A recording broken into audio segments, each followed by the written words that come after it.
All right, here we go again. Hello, everybody. This is Luis talking. It's nice to be in the screen room because it's so many good bowlers in this squad at the moment that if I was outside on the lanes, I would be running around and I would miss a lot of the action. We're gonna have some guests a little bit later on. We're gonna during the week try to bring in also the PBA stars to do some commenting and let us know a little bit their point of view of what they see on the lanes and what goes on. But for those of you who have just connected, let you know we have Chris Baye on the lanes. No, sorry, Francois Lavoie is on the lanes. Ryan Barnes is on the lanes. They happen to pull together at the moment. They are on lane 1 and 2. We have also Andrew Anderson, who is going to be bowling on lane 17, I believe. We have local young stars, super talented kids like Nora Johansson and Carl Eklund. They also are bowling together on lane 13 and 14. Both of them two-handers. Uh, Plenty of power, plenty of talent. These two kids are. And in my next life, if I have to be a girl, I want to bowl like her. And if I want to be a boy again, probably I want to bowl like Carl. So a pretty interesting squad. It's going to be fun. For those who have not been watching and following the first days of competition, the lanes are not that easy. It's a pretty demanding pattern. You don't really have any room on the corners of the lane, so you really need to keep straight angles. You cannot miss outside. Doesn't matter if you're right-hander or left-hander. It's not one of those events that suddenly the left-handers can miss to the left and they have room on the corner. It's not one of those. It's a pretty tough conditions, very demanding. You need to be very aware of what you're doing. Pick up the right speed, pick up the right ball, stay on the right line, and that's only on fresh. As soon as the game goes on and transition shows up, then it becomes even a little bit more difficult and it can be even more demanding. More things about more things you should know about the event. It's we have turbo passes on game 5 and 6. That means if you don't make it to the final, but you are high enough on the score on that fifth or sixth game, you may find a free entrance into the final. We also have some free passes for seniors. We have some free passes for girls, and it's actually so many things happening. It's actually tough to remember everything that goes on. We have some people saying hello. So Jesper, you say you can't wait to play this weekend. Can't wait to see you bowl. It's going to be quite demanding. We see Mafe saying "Vamos Nathan." So yes, and also Unai is saying hello from Bilbao. Buenas Unai, un abrazo fuerte. All right, so Franz Alaba started with 3 in a row. Now Ryan Barnes is on lane 2, on to the fourth frame. He's bowling around 19 in the arrows. And the break point, in my point of view, after seeing the pattern and after seeing a few days of play, you shouldn't try to be any further out than. If I had to bowl, I would say I would keep my break point on 12. So because I could probably miss a couple of boards out and still would be kind of safe. You don't want to get any closer to 10-9 because then if you miss out, it's game over. The ball goes to the corner. It doesn't make it back to the bucket. And yes, at the moment I don't have any technician with me, so I'm going to take a little longer before I can give you some results of the whole tournament and general standings. What I can tell you is that the Malaysian PBA champion was the leader of the squad yesterday with 1370 something, and he's actually the leader of the full event. Second place was for William Benson with 1352, that I remember well. And from there, the scores are going a little bit lower. There's not many high squads yet. Nobody has been even close to 1400. But probably on this squad, we may find someone trying to achieve them. Good news, everybody. It's not only one, but two technicians showed up in the room all of a sudden, so that's going to be even easier for me. And pretty soon, Victor Bach is also going to join us and do a little bit of commenting with us. He bowled a few more squats. so he can give us also some fresh information on how he felt on the lanes. Also, he has the information of, since he has bowled a couple of different squats and days and daytime. That also can explain us a little bit how it felt, how it was the traffic when he bowled with different bowlers and different time. Has he felt the lanes were longer, the lanes were faster, the lanes were shorter? It's a lot of information that we can ask the guys that they have been bowling already. Okay, let's focus a little bit on the big names. Big names, we have Andrew Anderson with two open frames by frame 4 on lane 17 and 18. On that same pair, we have Karen Nielsen. She was one of the most successful bowlers in the under 21 World Cup we had here in Helsingborg by June. She ended up second, losing at the final, but she had an amazing performance during the whole week. She's a lefty bowler. On that event, she had to use, like pretty much every kid did, a purple hammer and bowl pretty far outside in the corner. But that pattern was quite different to this one. That pattern allowed the ball to be getting a lot of friction on there. It not only it allowed, it almost demand you to bowl, sending the ball far to the corners and getting the extra room and the extra power. At the moment, it's a different situation for her. I can see she's bowling with a reactive ball. It felt like it was the global origin or either what's the name of the other one? I can't remember at the moment, but it was a reactive ball, one of these asymmetricals with a little bit of surface, and she's bowling obviously a little bit deeper than she was doing on that World Cup, because as we said, the line is steeper, and these bowlers are pretty good. I mean, it's very hard to find a bowler in here that doesn't really understand what's going on, and that's the other reason why I believe maybe the squad starts to show a little bit of higher scores by the end of it. If I see more bowlers using that same area, it tells me that it should open up a little bit more than it did on the first couple of days or the first 3 days. And like they say in Sweden, kanske, maybe we get a little bit of higher scoring. Okay, there's Karen making a shot on lane 18. She made a strike for 3 in a row, and she looks pretty solid. And she's a little bit old school. So those of you who don't bowl two hands and one hand, but you want to have this kind of very easy shot, very easy to control motion, and very consistent shot. She reminds me a lot of that kind of old school Scandinavian school, where you wanted to have such a beautiful follow through instead of trying to use too much power, too much grip on the ball. And I believe in these kind of patterns that are a little bit more demanding, it could be very, very beneficial. So I expect her to do quite okay. PBA guys at the moment, Ryan Barnes is 4 pins under after 6 frames. He started with a big split on frame 1, then he made a double, 9 and strike. Francois Lebois is on a 28 over with 4 strikes, and I believe she's gonna just take another spare with a 10 pin, or maybe not. I just chinked him. What are the odds that a PBA guy misses a single pin? Don't let him know I was talking about that spare, otherwise he's gonna blame it on me for sure. And then the Swedish kids, we have Carl Eklund and Nora Johansson. No doubles for any of them yet. I'm not surprised either, because both of them are really, really, really powerful bowlers. They have a lot of speed on the ball. They have a lot of rev rate. And when the lanes are a little bit more demanding, it can be a little bit difficult at the beginning to get enough room and to become, steady enough, consistent enough. They just have to get the rhythm. But yeah, they are bowling on 13 and 14. And if you have not seen them bowl before, I truly recommend you to go have a look, because they are spectacular. So, shall we say hello to Victor that is finally here joining us? Hello, Victor. How are you doing? Nice to see you again. Hello, hello. I'm doing good. Good to be back here.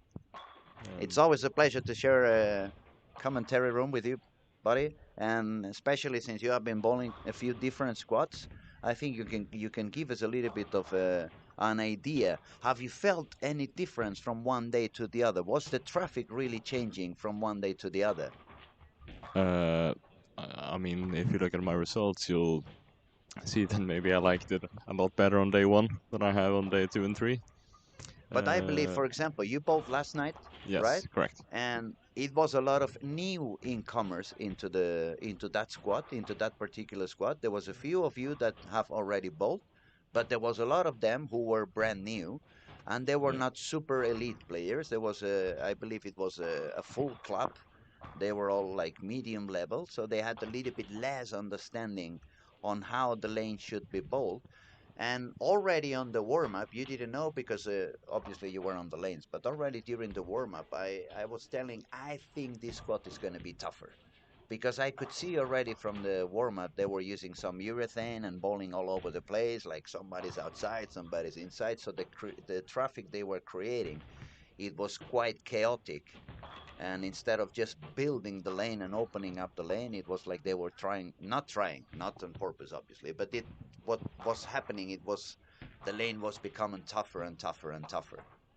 So I think that may explain why it was a little bit tougher for you last night, wasn't it? yeah. And if anything I learned last night is how unforgiving this pattern can be, because I was struggling a bit in the first three games to actually deliver good shots, and that really punishes you on this pattern. So I think that taught me how important it is to be accurate here and deliver the ball as you want to, and it's not one of those house shots that One some of the people things that I usually. believe it could be very beneficial at the beginning, it's probably trying to be a little bit more behind the ball and roll it a little bit forward. For sure, Don't for stay sure. too much on the side so you don't exaggerate what the ball's response is going to be, and make it a little bit more easy to keep it under control, a little bit more easy to control. Yeah, for sure. Because especially on the fresh, the ball tends to bounce a lot on this pattern, especially since it's a bit higher volume. And when we're playing with the shinier balls, they become a lot more sensitive when Mm. you add more rotation Absolutely. to them. Absolutely. See, we have some comments again. We have Jesper is asking, what types of balls do you see the most of? Urethane, pearl, solid. Uh, Actually, I would say when there has been more younger bowlers on the lanes, like under 21 bowlers, there was a little bit more of urethane, mostly the black hammer. Yes. But the adults, they are really starting with reactive, most of them, uh, kind of stronger balls, a little bit more of surface on it, a little bit more lower RG, so they start reading a little bit sooner and they are not so aggressive at the end. They are trying to get some early friction to try to get the control that kind of simulates that early motion that the urethane does. But obviously, the urethane, when you have to bowl that deep inside, is not going to help you. It's not going to give you enough No. angle, even if you have a lot of rev rate. And especially since the non-allowed one is not in play, and that Yeah. could be the only ball that probably would do something from the inside. So we see a little bit of everything. As soon as the transition shows up, everybody's switching to pearl bowls so they can make sure that they cross the heads. Otherwise, it starts reading a little bit too soon. It's 30 mils, but it's only 30 mils. It's not all across the lane. It's No. mostly at the beginning. I would say foul line to a little bit after the arrows, and then it's just a brush pushing down. If you want to know more about the oil pattern, not only watch it, or you can see it on the web page. Victor is being so kind to open it up for me now, so I can let you know. Yeah, actually, from board 9, 8, more or less, side to side, it's pretty short amount of oil. If you go from 12 to 20, 26, 27, then it goes a little bit beyond the arrows, the biggest amount of the oil. But then from there, it's just a very long extension of the brush. So it's obviously 29.5 milliliters, but it's not that spread. So that means that the end of the lane, even if you look at the draw, it looks like it goes long all the way up to 44 feet. It's humidity up to 44 feet, but it's not really dropping oil until No. the 44 feet. We have some more comments over here. Somebody saying hello. Jesús Javier. Hey, Jesús, ¿cómo estás? Un abrazo muy fuerte. And then we have Jamie. Jamie's coming to bowl a little bit later on the week. He's from Gibraltar. He's very good friend, very good pal.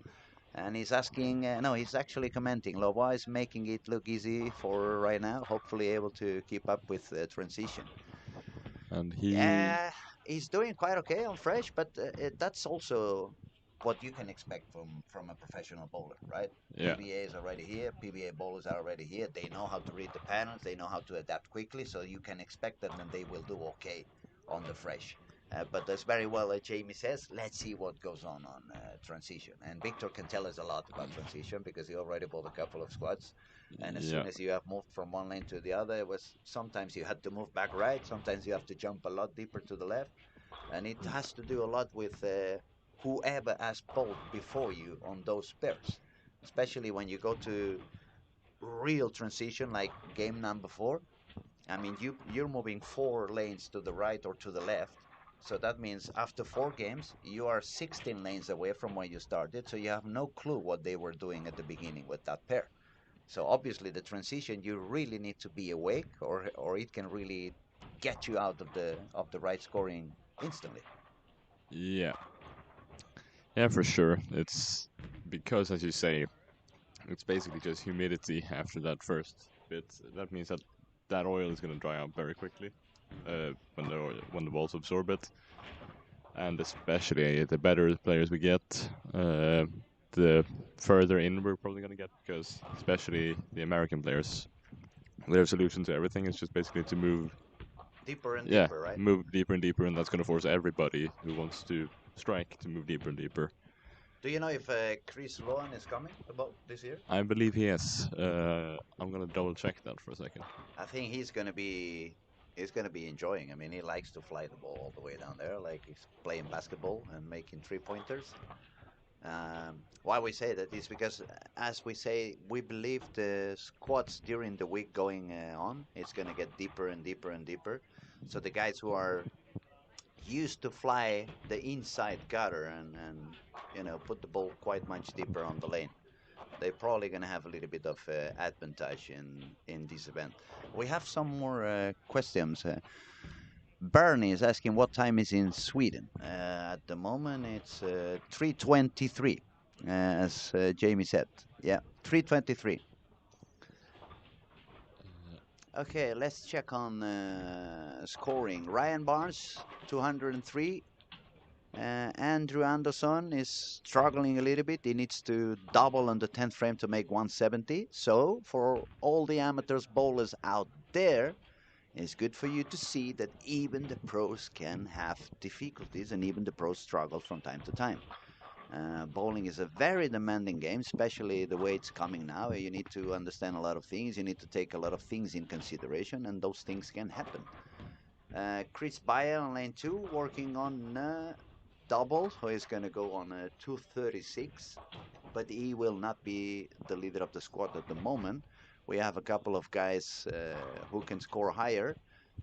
For a fact, we have Dario Stein on lane 15 and 16. He's going to shoot 245, I believe. He's got the 8 split on the 11th. If he spares, he's going to go for 246. If he takes one, 245. And then we also have a potential 240 game on lane 19 and 20 by Linus Schröder, who has already made the double on the 10th. So he's already working on a 230 something. One more strike is going to put him on 240. And then our little ones, we have Carl Eklund, who's going to shot 194, no, 196. He got the strike. That was a very weird strike, but 196. And now we're going to see Nora, see if she can manage to double on the 10th frame. She can still make 220 something, which would be a very good game. Do you have the scores around for the girls at the moment, Victor? So we can let them know how is it looking for the girls who qualify? Yes, give me 5 seconds and I will have that Absolutely, up on absolutely. our screens in here. Also, if you like to see young, talented boys, I forgot to mention on lane 3 and 4, we have Andrei Prekop, is the kid from the Czech Republic, also a two-handed, very kind guy, very, very lovely person to chat to. Is very funny to see also in his Instagram. He does a lot of content and so.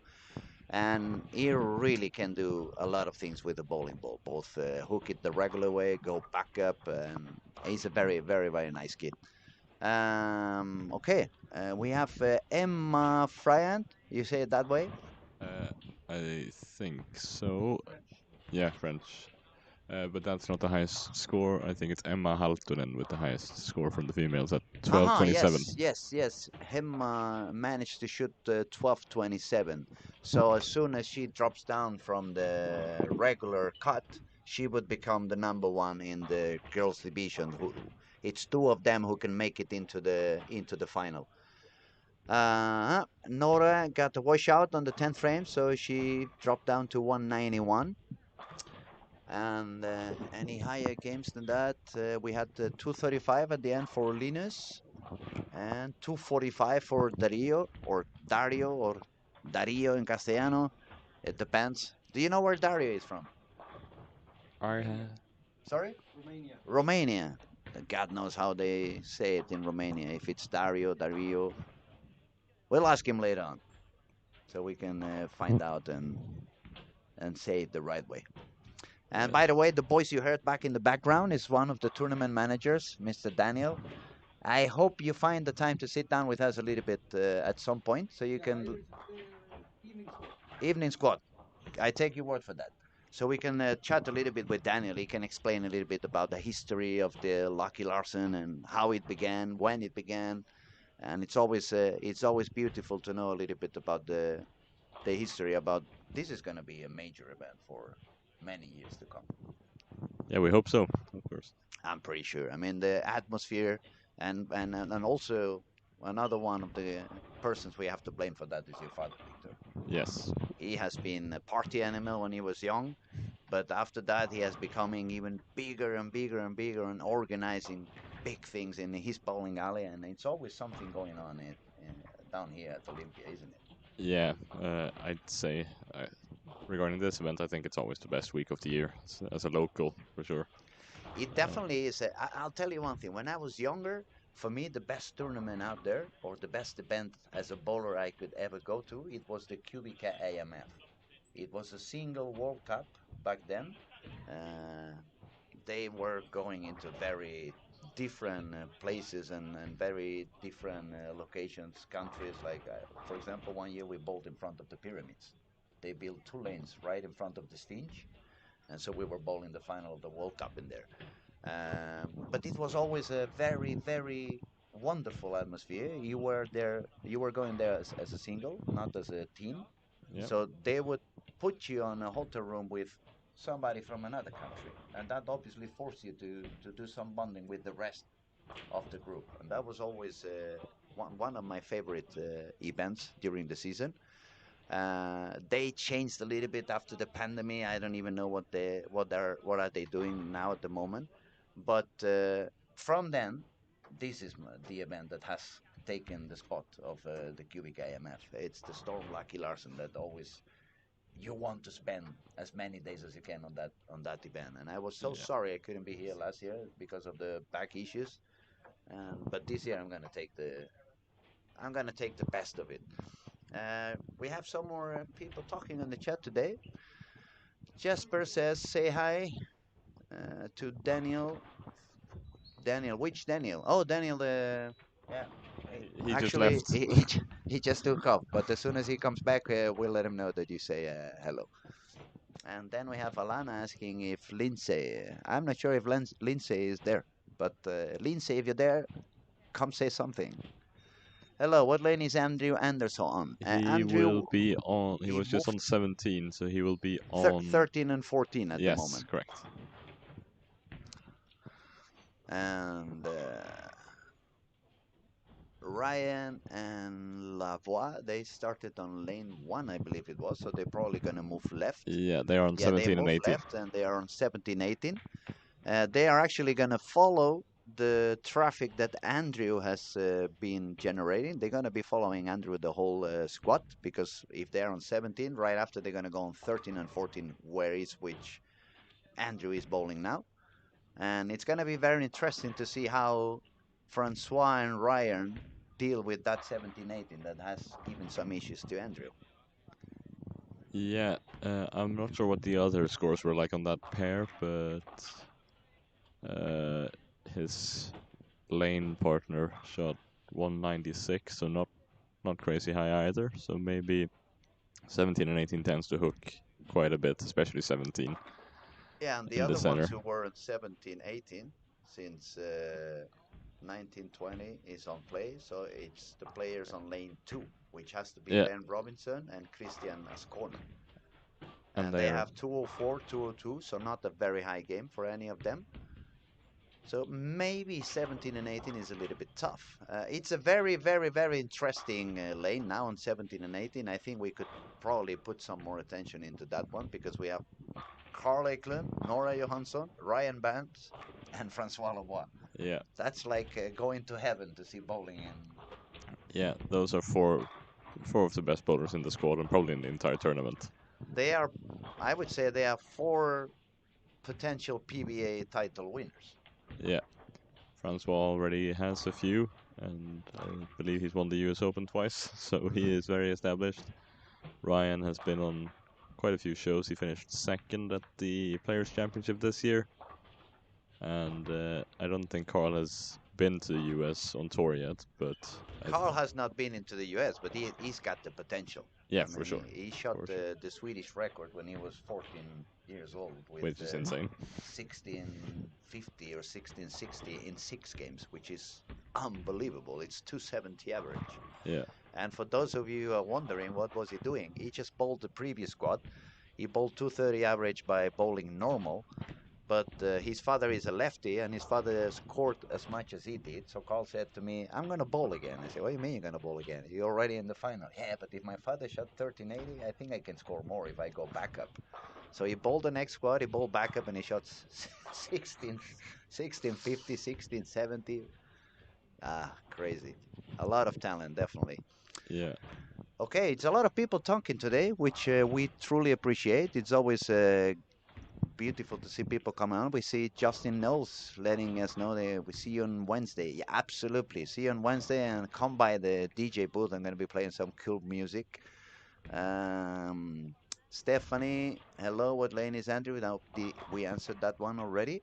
And let's go, Killian. Alana says, where is Killian bowling at the moment? I I have do lost not him. know. Oh yes, on lane 3 and 4. Yeah, we're still awaiting the results from the first game, so we can give you the update on the standings Yes, a little bit. when that is in. As soon as we can, we're going to start talking about results. And as we always say, if you guys want to ask something, if you have any doubts, if you want to talk about bowls, the lanes, the lines, cut predictions, whatever you want to talk, feel free to talk. Feel free to text. Feel free to ask. Feel free to criticize. We are very open on that too, and it's already enough issues in the planet and in the world as to be worried if they say something. These Yeah, guys never shut up, but these guys, they don't know what they're talking about. So feel free to do whatever you guys want. Absolutely. Okay, let's see. We have lane 19 and 20. We have, as I said, Ondrej Prekop, the Czech Republic kid. So if you turn or you connect yourself into the camera pointing at 17, 18, 19, 20, you're going to have a lot of fun. If you decide to connect on the camera which is on 13, 14, 15, 16, you're gonna happen to see not only Andrew Anderson, who started with the first 2 frames, 2 strikes, so he seems to be a little bit better aligned than it was on the previous part, but we also have Linus Reder, who just shot 235 and is currently on the second position on this squad. Uh, we have some results in now, and Dario Stein shot the highest game, as you said, before 245. well, but they said Dario was, didn't he said Romanian? It says Germany there. That is true. Um, Then we have 2 questions for him. yeah, How do you say your name, and are you German or Poland? Imagine 80 years ago, it's absolutely big difference being Germany or Poland, isn't it? A little bit of history lessons, not only bowling, but history lessons. Carry on, Victor, sorry. yeah. Then we have three guys shooting 235 in the first game. Linus Röder, Francois Lavoie, and Moritz Wiemke. Vimken. Sorry, Vimken. sorry about the pronunciation. And then we have Anton Andersson from our home club here. Anton Andersson, in fifth. he bowled already a couple of squads, didn't he? Don't think. No, this No, is it his was first squad. another Anton. You have Yeah. so many Antons in here. I think Anton in Sweden must be like Paco in Spain. It's plenty of them, isn't it? Or Pepe. Yes, I do know a lot of Antons. Hmm? So Okay, carry on. I'm not stopping you yeah, anymore. I no. promise. And I think in total we have 10 players over 200 in a 40-player squad. So it is tough out there. It is tough. It is tough, and as we said, it's a lot of talent in this particular squad. It's a lot of good bowlers besides those we have said. We also have what's the name of Tomo. Tomo, I couldn't say. Tomo is also he's living in Helsingborg now, isn't he? Correct. He moved here last fall, and Hmm. he's been playing for the team here in Where is he from originally? Slovenia. Slovenia. It's a lot of talent also going on Slovenia lately. There we go. They have a lot of talented kids down there. It's like bowling has exploded. I remember 25 years ago when I was in the Spanish national team, Slovenia was like nothing, even worse than we were. And now it's not only Tomo. There was a few girls I saw in the Mediterranean Challenge. They bowl 230, 240 average and do a lot of medals. So it's nice to see it's more and more countries getting better and better and improving. So hopefully the whole community of bowling worldwide becomes stronger. Yeah, for sure. There are. I think we can talk about the European Championships this year, where Romania surprised everyone. I think and got 2 bronze medals in the trios. I think it was. Hmm? It was. Yeah, absolutely. And we have some more people talking now. We have Lucas. Oh, fan Lucas Andersson. Tjena min kompis. Why are you not bowling, old man? I think the question should be, why are you not bowling, young man? I have already proven everything I had to prove. Why are you not here? Sending my best regards, Lucas. I hope we can talk soon, and hopefully we can meet soon. And then we have Pierre. Hello from Quebec City, Canada. Go la voix. Yes, Quebec. That's a wonderful city also. Have you been there I have. for the Formula One, right? No, I went to Montreal for the Formula One, No, but I mean but during yeah, the Formula yeah. One trip. But yes, I have been to Quebec. Beautiful city. It's a beautiful city. Canada, Yeah, it's a beautiful country. for sure. They have a few places that are really astonishing. And it's actually a pretty good. There's actually a pretty good bowling center in Quebec as well that I Hmm. took a visit to. I haven't been on the bowling center in Quebec, but I've been at Canada twice and I loved Yeah, it. It was a really, really wonderful trip. yeah. All right, back to business. Let's check on the scoring. We have lane 1 and 2. Christian Ascona is getting a 3 and a 9, so 3 turkey and 9 spur. If we find Andrew Anderson, it's a double and 7 spur. If we go all the way to Ryan Barnes with an open frame, Francois Lebois, no double yet. Nora started with a double, but then she had the 7 and 2, and Carl has an open frame as well. So maybe that pair is a little bit tough for real. And maybe that's why Andrew had some issues on that pair. What do you think, Victor? Yes, some very low scores from some players that had decent ones in the first game. Yeah, 17, 18 does, as I mentioned before, it does tend to hook a bit. Mm-hmm. And I feel like that's against what the entire center. The further right you go, really, the more it hooks. Oh, I believe you because I just saw Carl throwing the ball like already around 26 in the arrows. Even Francois, who is not as powerful as a two-hander, it's quite deep inside. He's already bowling on 24, 23, 24 on the arrows. And we're talking about 1.5 games. I mean, Yeah. it shouldn't even be transition in there yet. And they are already moving quite deep. We actually have a good question here as well on one of our chats. Question, please. Let's say you're playing. What ball will you start with? What ball would I start with? At the moment, if I had to bowl my rep rate, I would say if I grip it a lot would be around 450, maybe 500 if I really grip it a lot, but then I would lose some control. If I bowl old school, I would be around 280. Probably in this pattern, I would start with old school shots, so I don't have to go so much around the lane. Try to bowl a little bit straighter, and then I would probably try to go with maybe Iron Max, maybe the old reality. I would have to test because I really haven't made any shot on this pattern. But for sure, I would try to get a reactive that reads a little bit soon, at least at the beginning.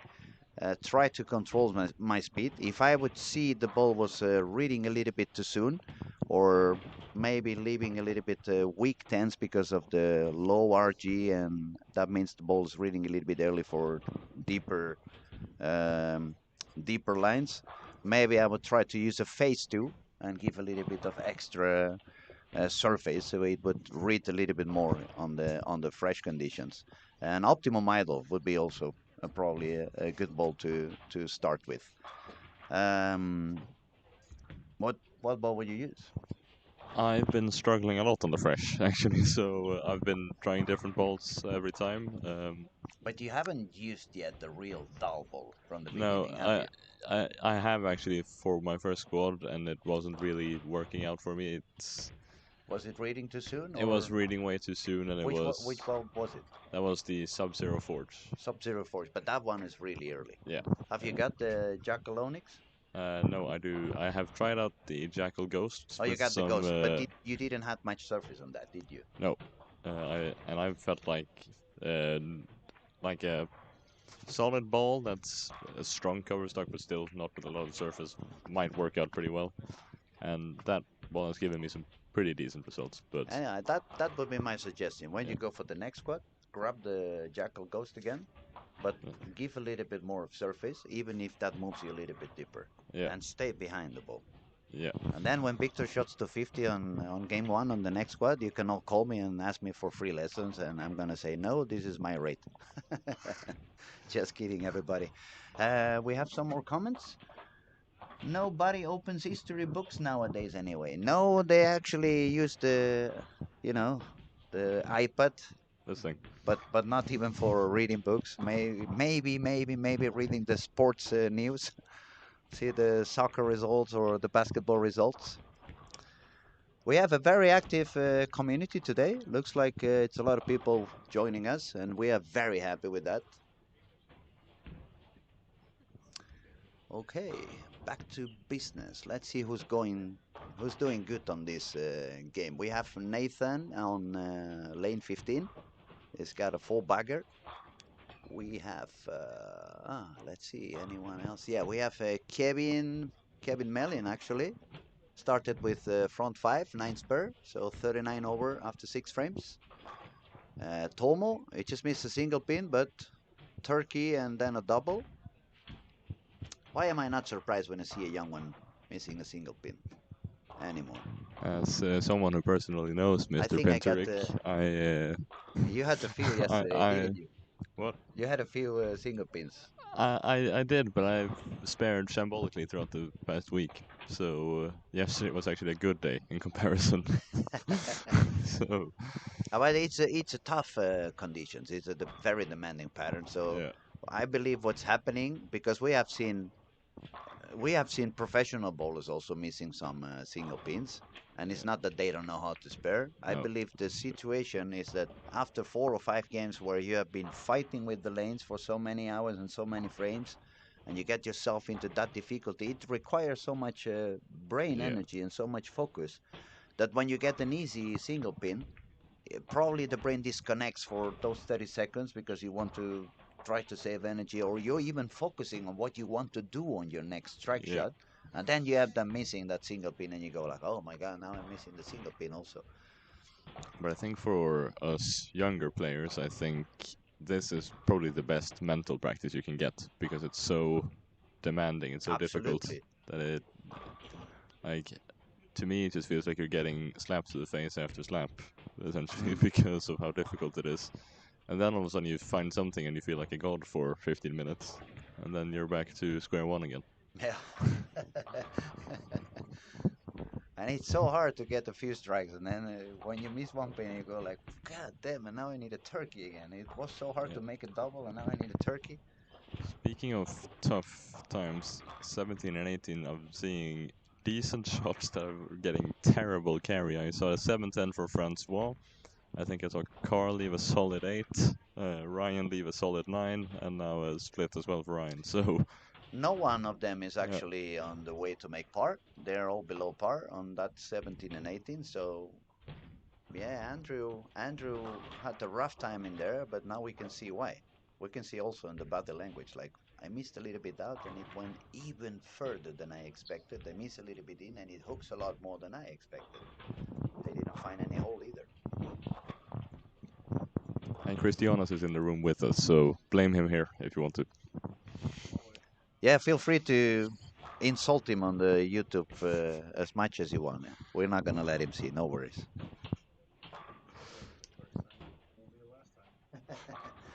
Won't be the last time. Won't be the first time. I know, but don't worry. We just told them that they can criticize as much as they want. They can let us know how bad we are and what we're doing. It's enough issues in the world, so it's okay. Let them get rid of the bad energy. Let it flow. Okay, we have Kevin is on fire after that 5 bagger and 9 spare. He's got a double, so he's gonna get the high game Where is he? on lane 4. 4. But he needed it because he started a little bit low on game 1. Let me see if I find him there on the standings. Kevin.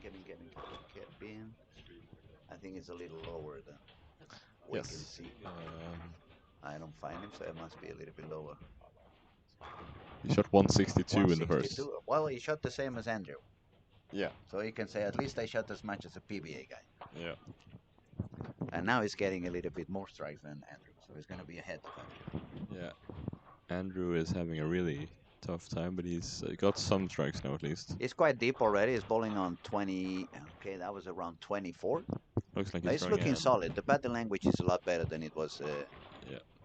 one game ago. And that looks All the like... contrary that we can say of Carl and Ryan. They are looking like, please let me get out of this pair. The sooner the better. Yeah. Looks like Andrew was throwing in Iron Pro Solid. Is that what it's called? The blue one? We have Yeah. seen quite a few this week, right? It's Yeah. probably the ball that we have seen a little bit Yeah. more in the lanes. But they all keep it shiny from what I've seen. So it It's gets through. solid. I think it comes shiny from the box. I don't know if Martin is with us. Yeah, but he's talking on the phone, so we will ask him a little bit later on. Maybe Chris knows that. Yeah, have you checked if the Iron Pro Solid? It comes polished from the box, right? Yeah, it comes a little bit like the clone. It was also an asymmetrical ball solid, Yeah. the rotor grip one, but it was shiny from the box. But it makes sense. As we said, it's not that much amount of oil, so you don't want to, maybe you don't need to go to the Iron Max. That's going to be too much. That's going to be a little bit too early, especially for these guys who have a lot of rev rate. Yeah. That may grip a little bit too early and not give you enough at the end. Ah,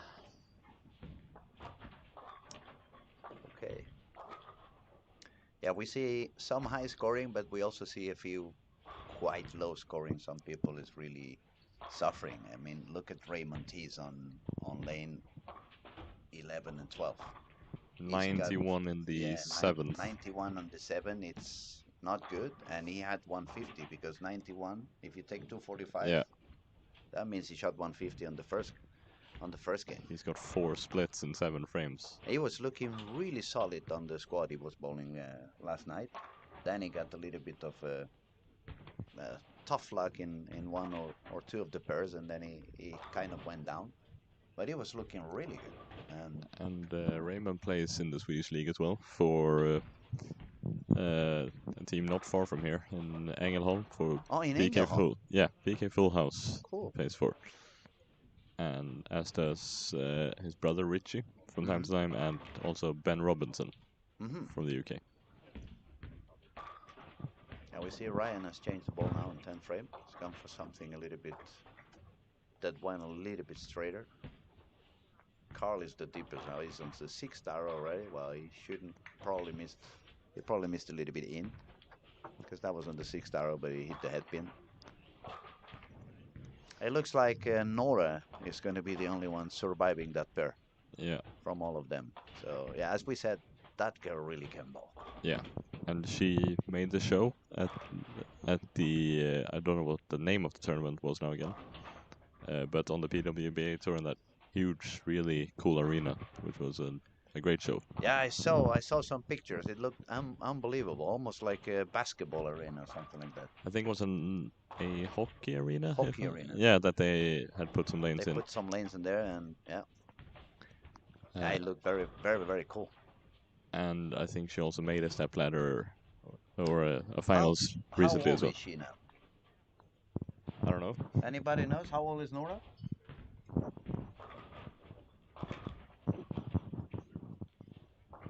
Around 20? a bit more, I think. Yeah, Should 12? 22. 22. 22. So she's got another 15 years of career ahead. Easy. So she has plenty of time to win quite a few professional titles. Yeah, And I'm expecting she's going to have a box full of golden medals of European championships and Nordic championships and world championships by the end of her career. So she's going to need to buy a lot of cleaners to take the dust away from so many medals. We got some people in the room that could talk about it. How many medals you guys clean over the week? Martin, Patrick, over the week. Yeah, you have to take the dust away from all the gold you have been winning during the years, don't you? A few ones. My mom is very happy I never played for Sweden. She's like, I would never clean so many medals and so. All right, we have some more people talking. Let's see. Uh, WB Bowling. Athletes, it's no purples. No, it's no purples. No purple rain. We have given the week off to Prince. Prince is not playing any music this week. It's only going to be me and Oscar. Oscar's going to do rock and roll, and I'm going to do whatever I want. Then we have Sealants. My purple hammer sucks. It probably meets the 78D hardness spec. What have you done with your purple hammer? It would be the first time I see or I hear about the purple hammer being harder than 60. That is unbelievable. Can you send us a piece of it so we can send it into a lab? I don't believe your purple hammer is any harder than 60. Wow, wow, wow. I'm just obviously joking. Don't don't get too angry. Actually, Sealan says 23. I think. I believe you're answering to Nora's age. Is that true? And we have Bernat is also talking. Bernat is a very talented young guy in Barcelona. He's bowling two hands, and I'm hoping he's showing up and bowling up here at some point. He does it so easy that he actually, when I see him bowl, he makes me want to bowl two hands. Let's see what he says. Hello, Luis, and everybody from the organization. Having a great time watching the series and learning a lot with the educational commentary and the insights of the people you bring to the cabin. Oh, thank you, Bernard. We appreciate it. Muchas gracias, Chadu. We hope to keep doing that and bring more and more interesting people to talk to, and so we can learn and yeah, try to get. We're trying to get the best as we can. Uh, 23. Yes, please do take my purple boat anchor. Are you gonna be in the bowling alley these days? I have to know who you are. I already like you. Victor, follow on the scoring. yeah. Don't let my crazy chit chat. We are beginning to finish this game off, and we have. I don't see a lot of high games. I see Christian Ascona, and who is he bowling with? Ben Robinson. Van Robinson, They shoot 222 and 220 to 227. 20. Both of them on 26 and 29 over. Andrew is recovering nice. He's going to shoot 220, 256 on That's 13 and very 14. nice. Very nice. He's gonna be over par with that. I believe Ryan and Francois are going to be very happy that they're switching to 13 and 14 after they see Yeah. Andrew shooting 100 pins more from the pair they Yeah. are standing on to the pair they But are going into. but they still salvaged 190 both of them, But that's despite the one of tough the start. good things. That's why we keep encouraging the amateur bowlers to try to understand a little bit better the game, so you can find some solutions. And even when you are struggling a lot on one pair, you don't go down to 140 or 150, which is very hard to go back afterwards. But if you still make 190, 190 something, then it's not that expensive. You can still recover from that easily. Um, okay, let's see. 244 is going to be for Andrew. So he's going to go, he's going to move to par, which is good news for him. And yeah, we're going to have to wait for the scores to refresh so we can do a bit of scoring update. Andre is not having a easy beginning either. If he strikes out, he's going to be on 400, I believe. Yes. Yeah, 407 if he strikes out. If made the first one on the 10th frame. And that pair is very low scoring overall in this game. I see 157, 129, 177, and potentially twos. 201 Yeah, with a 201. strikeout. So 17, 18, 19, 20 doesn't seem to be the place you want to be at the moment. Definitely not. And that's before transition. What's going to happen on game 5 and 6? Should we make some bettings? People who is listening and watching, do your own predictions. Let us know what you think is going to be the highest score on game 5 and 6 on those those two pairs, 17, 18, and 19 and 20. If any of one texting gets the right scoring, I'm going to give you a free ball by myself. I will give you a free ball. And it's not going to be purple. I don't know the color yet, but it's not going to be purple.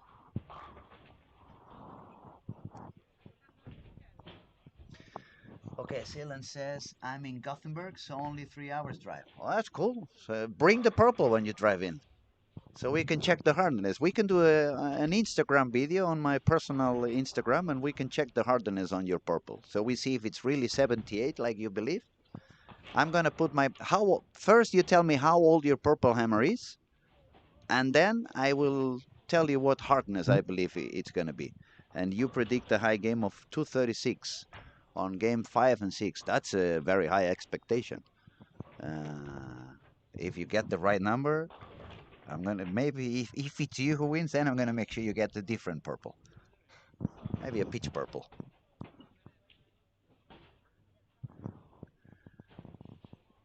Robin, 232 high game. People is quite positive on the scoring.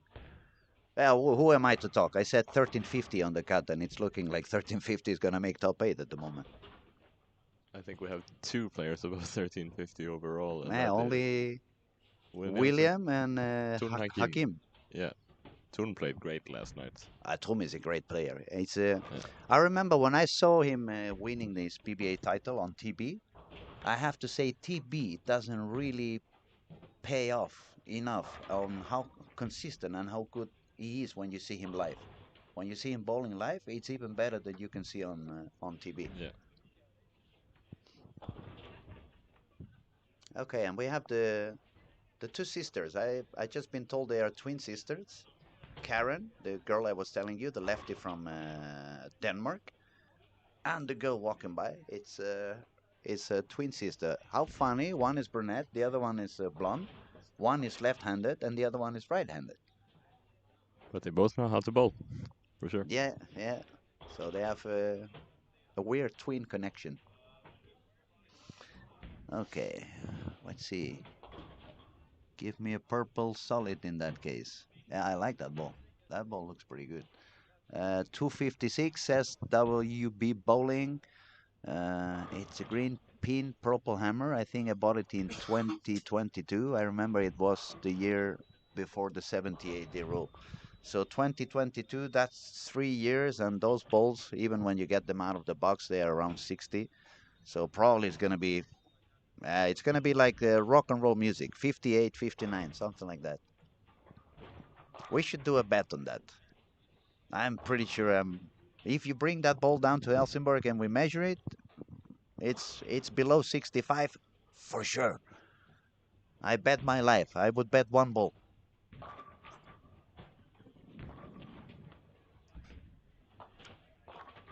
Okay, let's go back to the scoring. Let's see if we can refresh and see how it's going at the moment after 2 games. It's not that many high scoring, even if the talent in the squad is unbelievable. But yeah, as we said at the beginning, the pattern is a little bit demanding. It doesn't really pay out if you're not that consistent. So we have Dario is still on the lead for 245, 221. So it's 66 over. Is clear ahead the next one, which is Linus with 434. Francois Lavoie is 430. Christian Azcona with 429. Ben Robinson 426. Daniel from Germany 422. Andrew made all the way up to 400 already with 406. Andre, who did a very good recovery at the end of the second game on 19 and 20. He also moved all the way up to 406. Then we have Moritz from Germany, 405. Peter Hellstrom, 402. And Sophie Nielsen from Denmark, 400. So that makes it 11 bowlers over par out of 40 people. Um, and we are starting game 3. We probably start to see a little bit of transition in the middle of this game or by the end of this game. Scorings that are a little bit surprising at the moment, I would say for sure. Raymond Tees with 320 after 2 games. That is proving that the lanes are not that easy. That is quite surprising.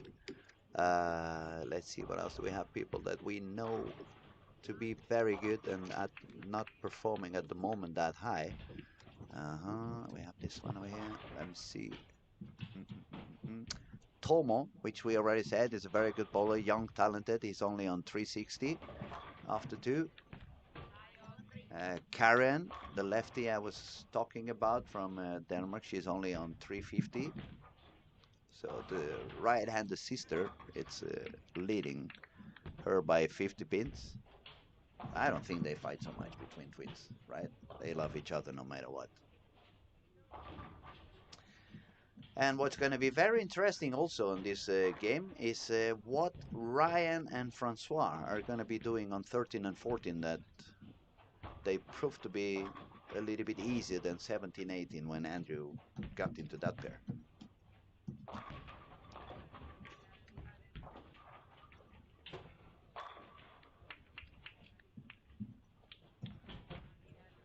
Now, girls division, Sophie 400, Nora 392, and then we have to go all the way down to Karen with 350. So, yeah, it's 4 games to go, so obviously things are still going to move up and down pretty much. But I'm trying to see if any of the 2 girls that are currently nearly at 200 average or 200 average, if they can shoot as much as Emma shoot yesterday. If you remember, I'm not sure you were here, or I think I was talking with Robert Anderson at that moment. Um Emma started with like 60 or 70 over after a couple of games. And then when the transition came in, she was kind of surviving and surviving. I'm not sure if we can see the game by game if we I'm click on looking her. that one up right now. She shot 230, 246, 188, 179, 184, 200. So she was 76 over after 2 games, and Yes. the highest score on the girls at the moment on this squad is par. So unless they find a way to go higher instead of struggling, because what's happening, um, since the lane is pushing you deeper and deeper and deeper, it becomes a little bit tougher for the girls to get that extra kick. But that shouldn't be the case for Nora. Nora's got a lot of power. Nora's got a lot of, yeah, she can hook the ball and rev it as much as she wants. So it shouldn't be that difficult for her as it was for Emma yesterday to move a little bit deeper. What do you think? I think Nora will find this pattern very nice, as you say, after a couple of games, because, as you say, she's got such a high rev rate that she can get through that transition a bit more, and still create some shape in the back end. Absolutely. We have another comment down here. It's, Lucas, some Germans in the better positions. That's great. Yeah, Germany has always been full of talented bowlers. I remember even in my days, they had Hakim Grabowski.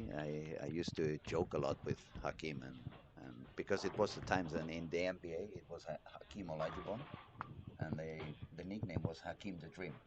So every time I saw Hakim Grabowski and we bowled together, I used to call him Hakim the Dream.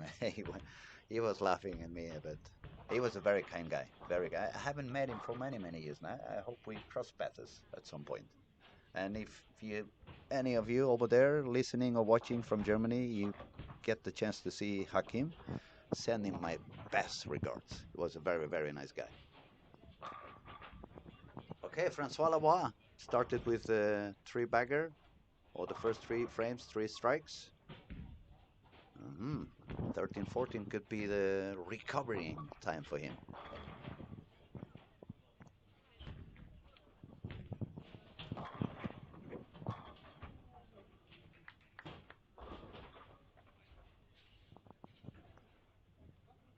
Yeah, Carl is really looking. I think he's going too strong, too much speed on the ball, and it has a little bit over under reaction. He's gonna go for, unless he spurs a big split on lane 1 and 2, he's gonna get his third open frame In a row straight. as well. Yeah. Yeah. That's not the 3-bagger you want, right? Let's see, I don't see insanely high scores anywhere really. Oh, we do see actually on 16, Jeff and Raymond both starting off with a 3-bagger. And as does Frank on lane 9. And also Peter Henstrom on lane 11. And 17-18, maybe Christian Ascona can manage to start with 3 as well.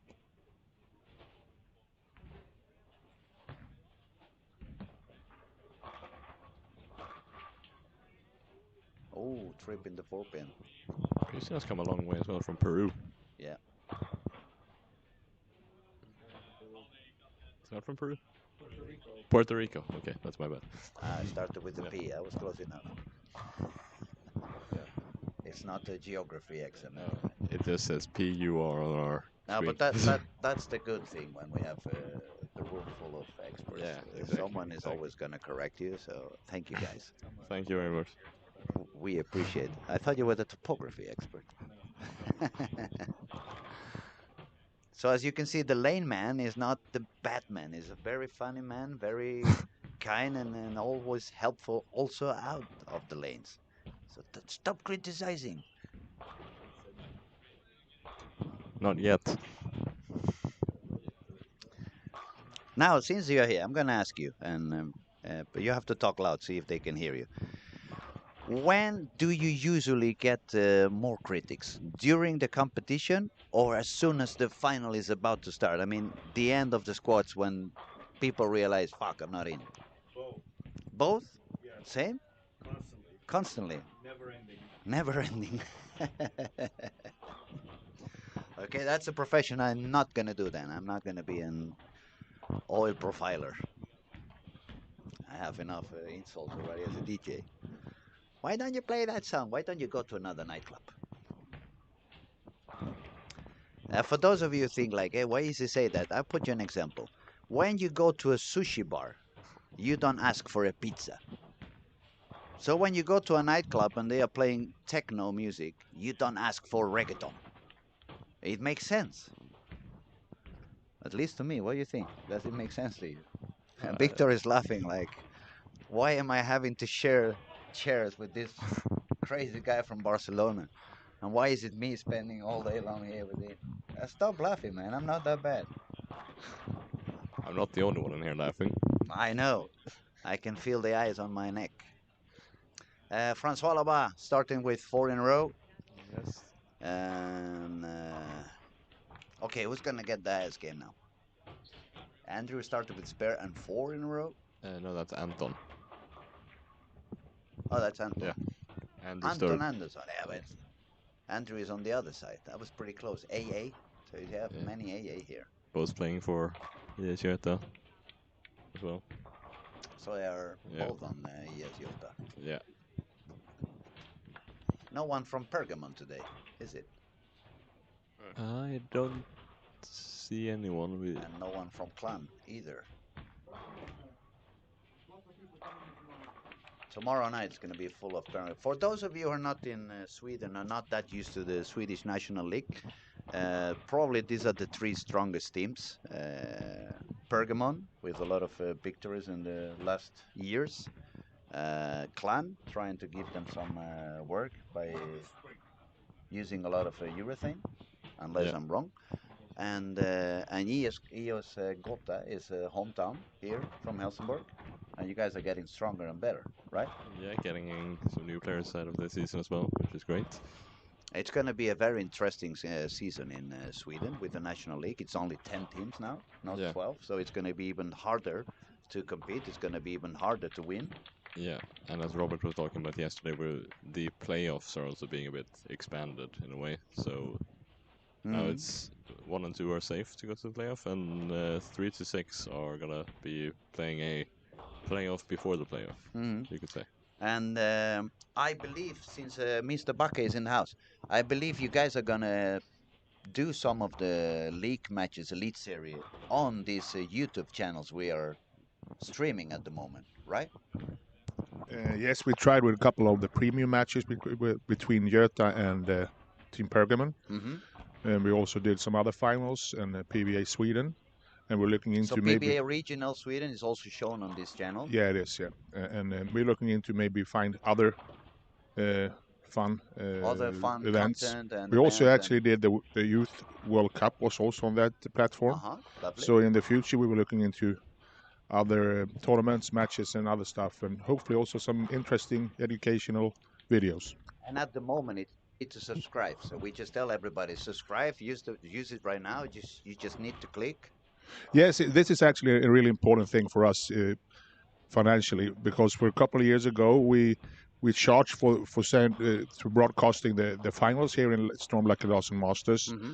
and that made some important money for us. But then after a couple of years of doing that, we let it open, so it was for free on YouTube, so we can get more viewers. Mm-hmm. And instead, though, if we reach more subscribers and more viewers, we can get some kickback from YouTube. So that's our future plan, to grow bigger the whole sport and also get some money from YouTube instead of from bowlers. So in a way, what we are telling you guys is, if you subscribe, if you like the content that you're watching and you want to see more bowling for free, the only thing you have to do is subscribe. That's going to make the channel grow.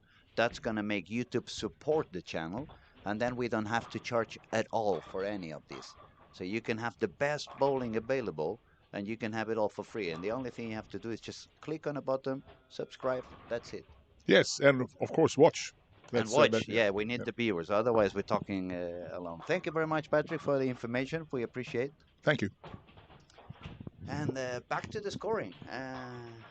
Francois Loba started with the front six on lane 19 and 20. We have some contender. We have some guys. It was WB Bowling set 256, but we were talking about game 5 and 6. But we have to be kind. If they bowl Yeah. 250 or 260 on game 3, I think we're gonna admit that the score could be high already on that pair anyway. Patrick Hennen in lane 17 and 18 already with a spare and 4 in a row, which I No, 5 in believe a row, I think. 5 in a row at the moment. Lefty. Uh, it's yeah, some more strikes going on this game 3. Maybe people is finding their spot. Maybe they have found, the speed, the release, the bowl, the room. It looks that way.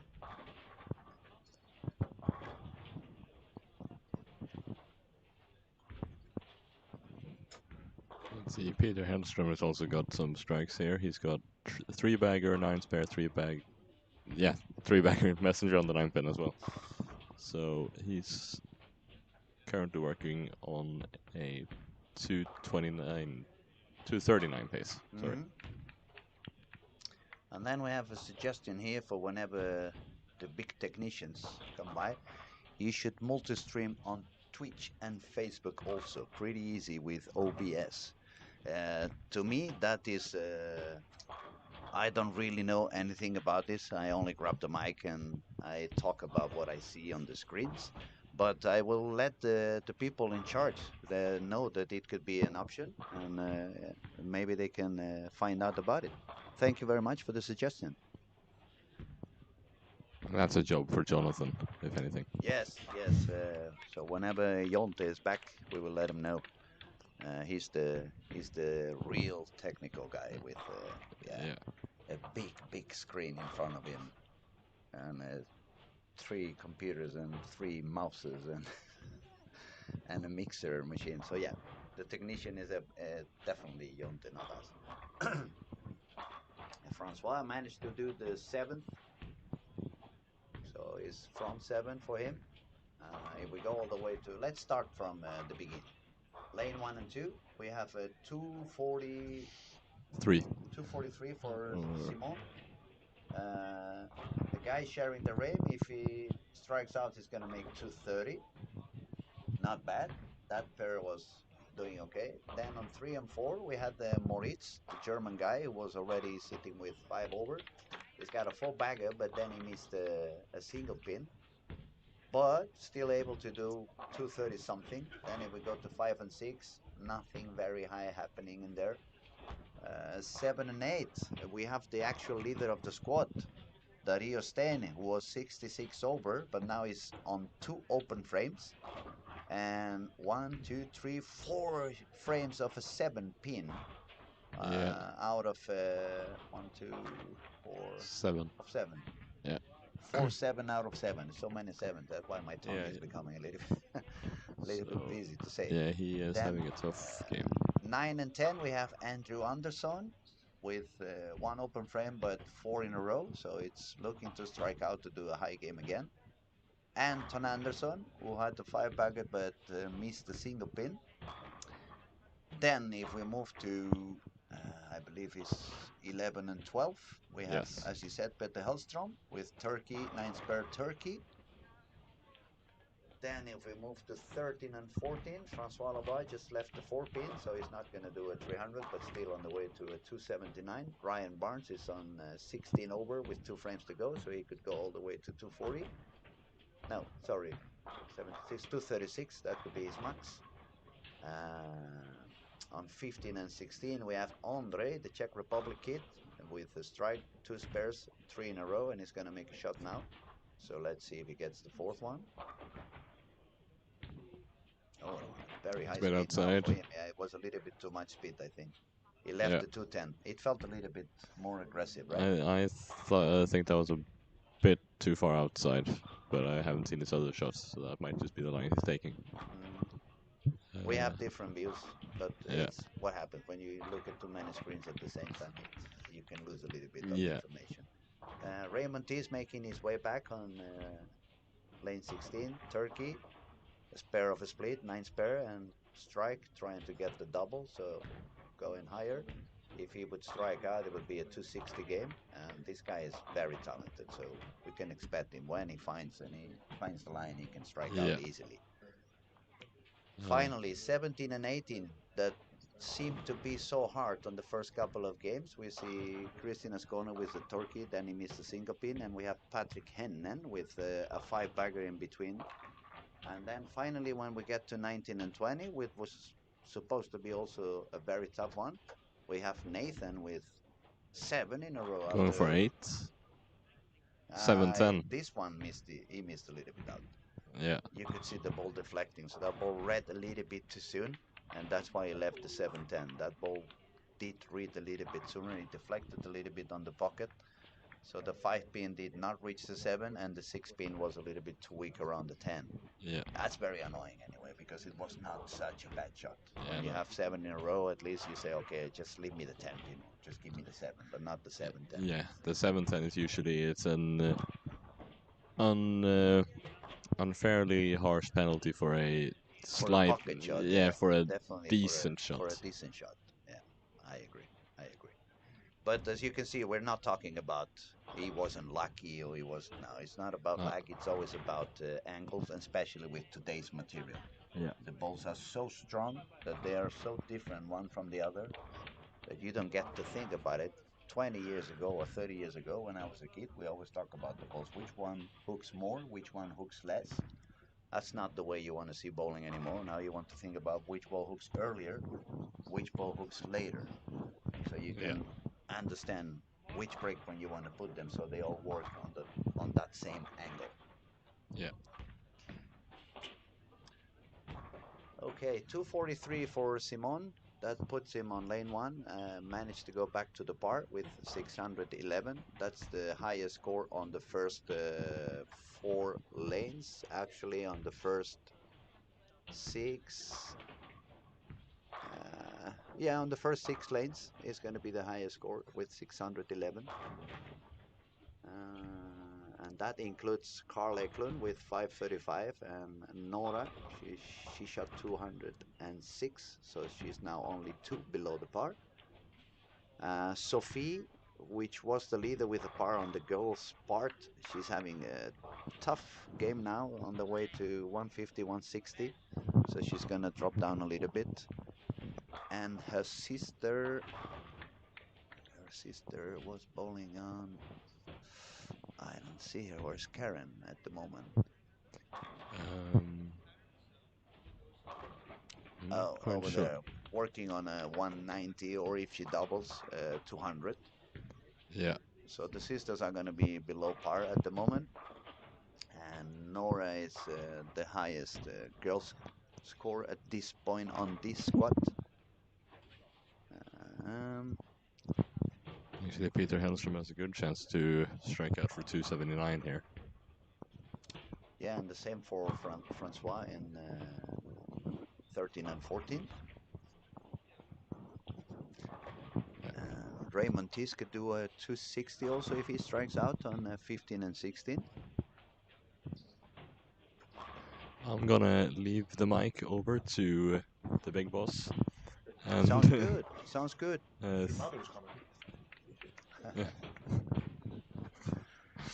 But it's always a pleasure, Victor. I thank you very much for your comments and all the information you're giving us, especially with low memory I have. You always are quick on finding the scoring and reminding me, and also for sharing the information on the squads you have been playing. It's So my pleasure.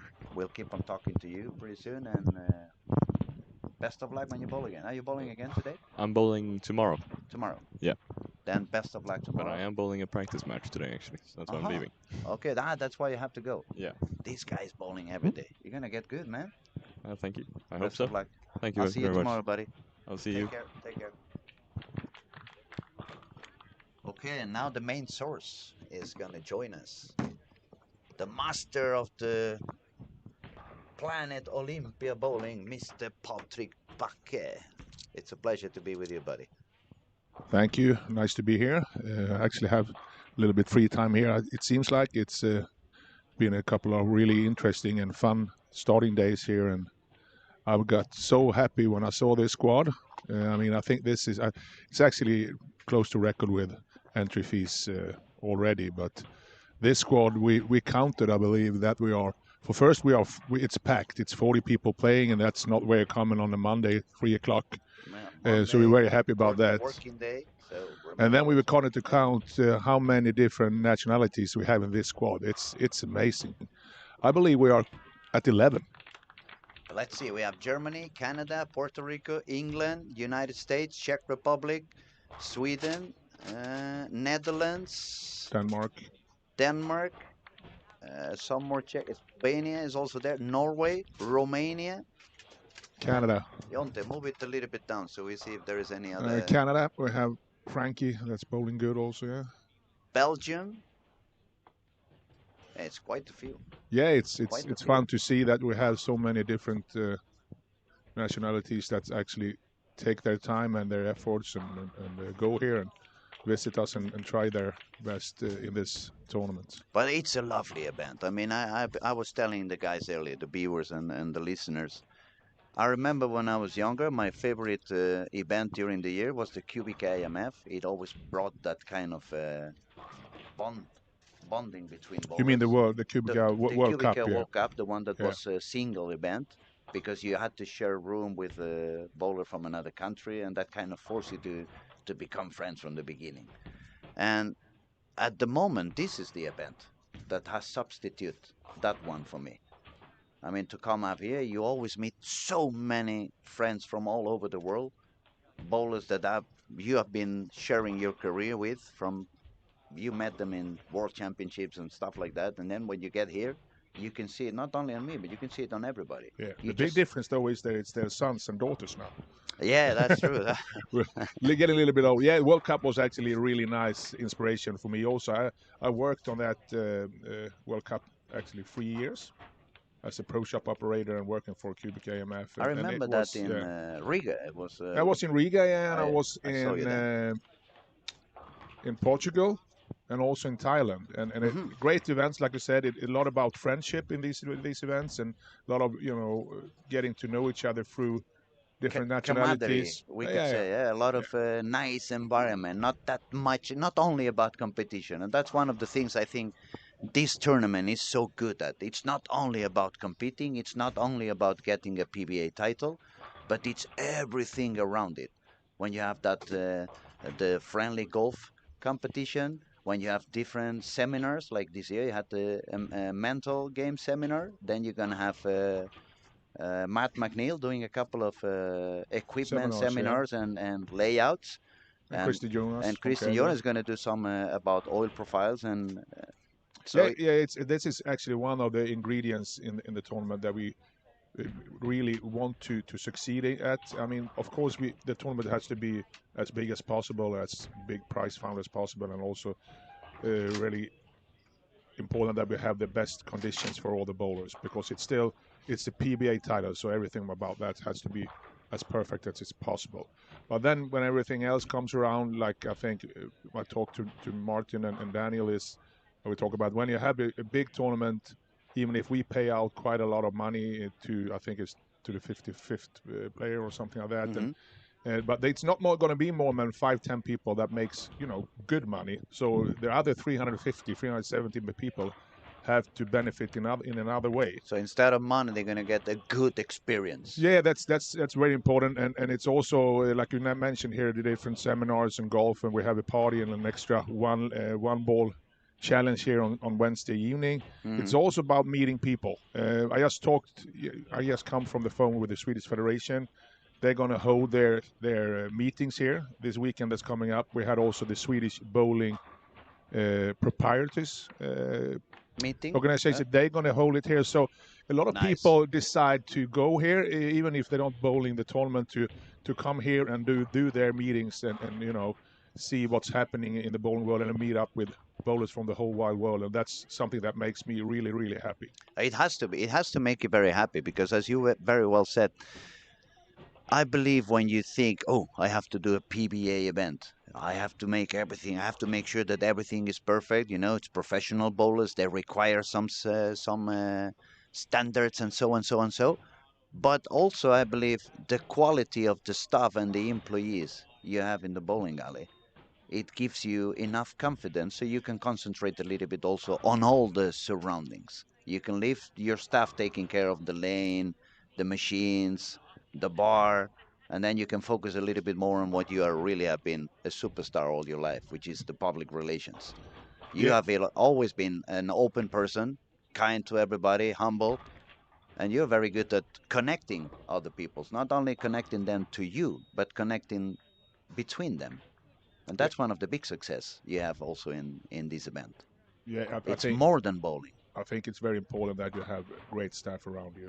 That's one of the most important things when you're a businessman, as I am, and that have run a lot of different businesses. But the employees are always your biggest and most important access, as it says. So I have a great team here, and I'm so thankful for that. And then together with Martin and Daniel, we have a really good balance. And then we also have a couple other guys that helps out always. We have Jonathan, that's a great person, and also that fixed a lot of things that you don't see, but they get fixed technically wise and other things. We have, I can mention a lot of people around in this group, and also I can see on my staff that even if they work really hard these 10 days, I can see in their eyes also that they are proud and they are happy to be part of something different, something that stands out, and that makes them more confident and more proud. So it's an important balance through the whole team.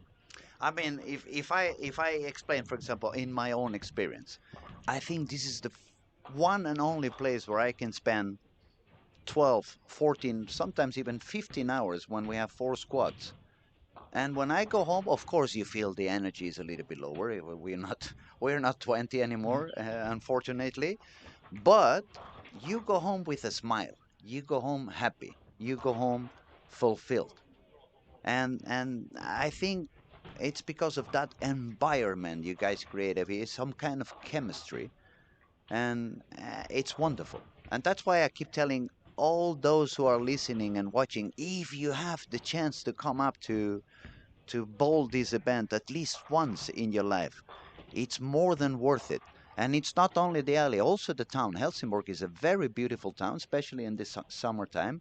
It's not crazy hot like we have in the south of Europe, but it's not crazy cold like you have guys have in winter. So it's pretty nice temperature. The food is nice. The restaurants are nice. The old town, it's beautiful to watch. That big park you guys have in the middle of town, it's beautiful. About the castle, yeah. Yeah, exactly. Yeah. So it's a place where, and it's easy to arrive because not every place in Sweden it's easy to get into. No, I mean it's not long walks to anything at all. You can walk from the bowl to the city here in 15 minutes. You can walk to the beach in 20, 25, and it's very convenient in that way. And it's a town that I'm very proud of to be part of. And it's also one of the most important sponsors to this event is actually the city itself. It sponsors us with quite some money, and they help us out with a lot of stuff. So it's a very, very important thing that we have them behind us. That's cool. Patrick, you think we should have a look a little bit the standings? We have refreshed the scores. Yeah, I see after that. I see Frankie's doing really well. He's 97 over after 3 games. He Yeah, and only it started struggled a little bit on lane 13 and 14, but me and Victor, we said that we were actually wondering how it was going to be on that second game because both Francois and Ryan just got into 13 and 14, which was the lane where Andrew Anderson started at the beginning, and he had the 160 game. So we were wondering what was going to happen, but as soon as they got out of that lane, they seem to have gone back quite high. Yeah. And then we have Dario from Germany. He's got 68 over. Petter Hellström from Sverige is 60 over. And then we have Andrew Andersson, who is already 50 over after that 160 game on that pair I was commenting on 13 and 14. But now he seems to feel quite strong, quite steady, 240, 240. He has been bowling somewhere around 23, 24 in the arrows, not sending it too far out. But the body language is already telling us like he's feeling confident, and he had quite a successful season. Now when he started bowling for Global, it was a very good season for him at the PBA. Yeah, Andrew is of course very close to us here in Helsingborg because he has played for our local team, and I actually one of his sponsors. I sponsor 2 players at the moment on PBA tour, and it's Jesper Svensson and Andrew Anderson. So I had a pretty happy time here this spring when they both won a couple of really nice big titles. events over there. Yeah. Great people. I mean, I know how hard they work and how serious they are about their sport. So I'm happy to be helping them out a little bit and hopefully giving them some help. So Andrew is looking good now. He was struggling in the beginning. I talked a little bit to the guys that bowl with him. He stroked a lot actually in the practice. But it's something that happened, I see, through the first squads here, that it changes pretty quick. The changes yeah, even if much, it feels pretty good, than... and then you think maybe, oh, I'm going to have a good start here. But just when you're starting, the lane starts to change. Yeah. So but he bounced back really well here in lane 2. Game 2 and 3. Yeah. Mm-hmm. But then we have the big names up there. I mean, I don't know that much about Dario, but obviously he's not the bad bowler. I mean, then we have Peter Hellström. Is I believe one of the bowlers that bowls the most in Sweden, and he's over 50 years old, but he is a great bowler, good shot maker. And then also Christian Ascona is also from the PBA. Yeah. So they're good bowlers up there. And then we have some of the locals and some of the people you brought also, or they have brought themselves into Helsingborg, like Tomo. He's struggling a little bit now. He's 60 under or 58 under. Is in the 26th position. But we have a lot of young talented bowlers on this squad as well. We have Nora.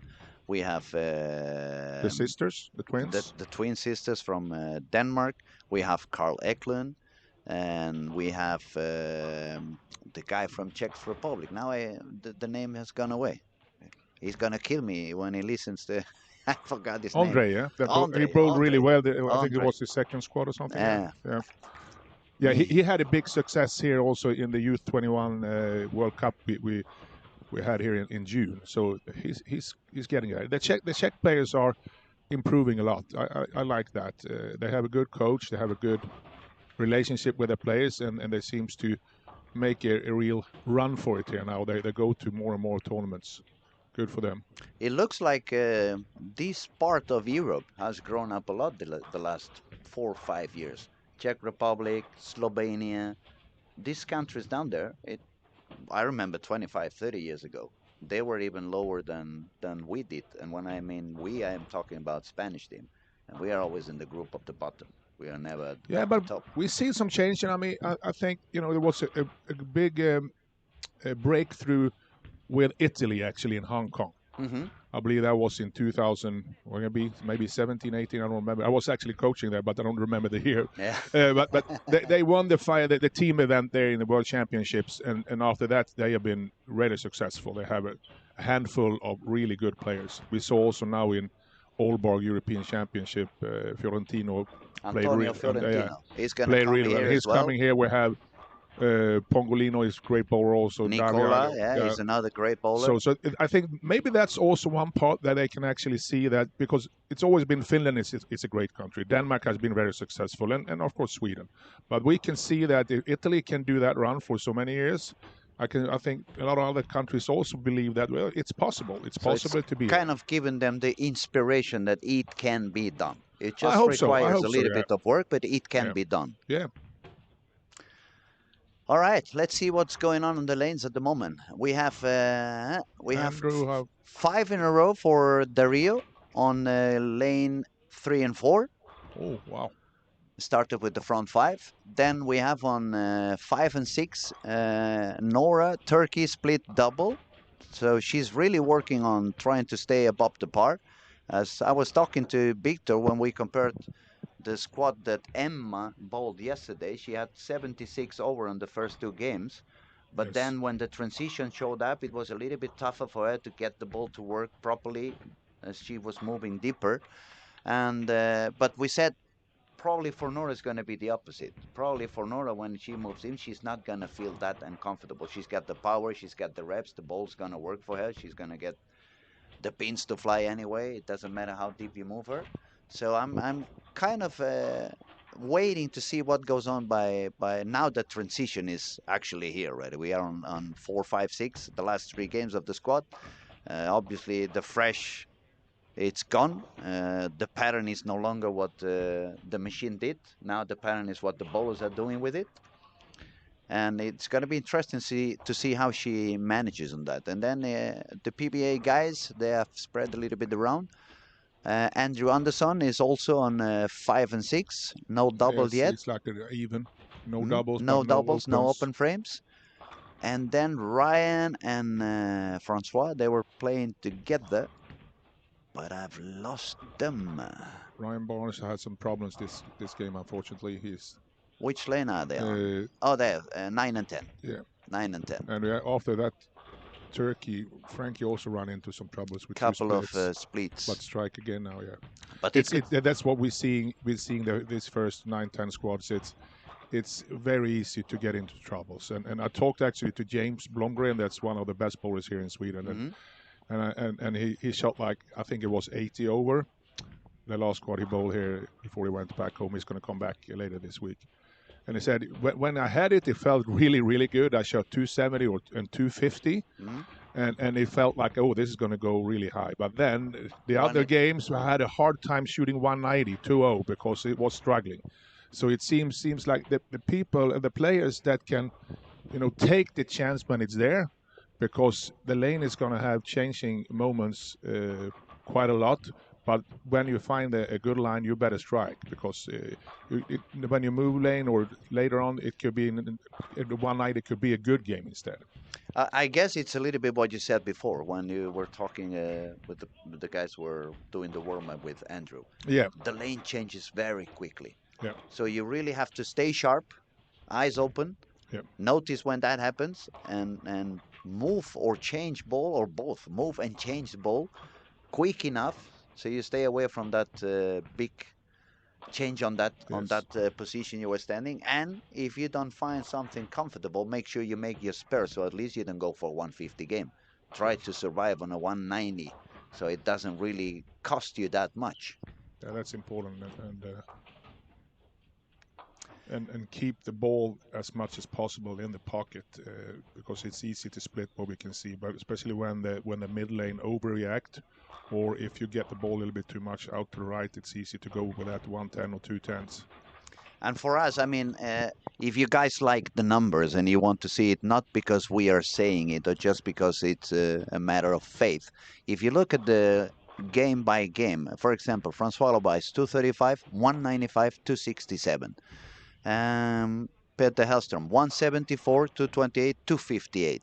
Andrew Anderson 160, 240, 240. What I mean is, okay, except Christian with 202, 227, That is 211. actually pretty That's quite decent also, yeah. steady. But what you see on the guys scoring high, everyone on top 9 except Christian has a 160 or 170 game. Dario is doing good also, and he's actually going on a big one here.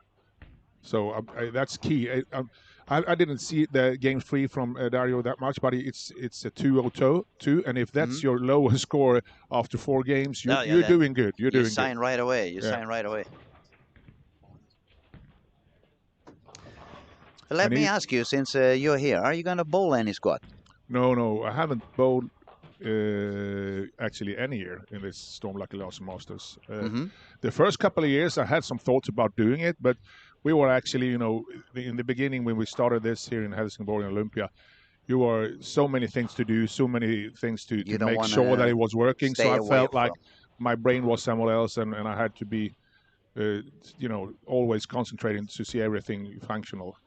But I don't have that craving to bowl at the moment. No, I had some back problems. For me, I love the social part of this event, and also, of course, watch a lot of good bowling and see young bowlers and new bowlers, break through and all that. I think for me, it's like a great week socially. But I guess you know why I'm asking.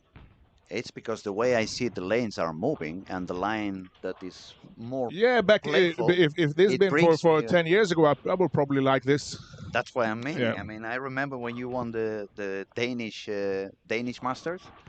I won a lot of tournaments when it was to the left of 25. Really deep inside. Yeah, but I wasn't always there. I lived too far away. That one I remember perfectly because for me it was a shock. I was pretty young back then when you won that one. I was maybe around 16 years old.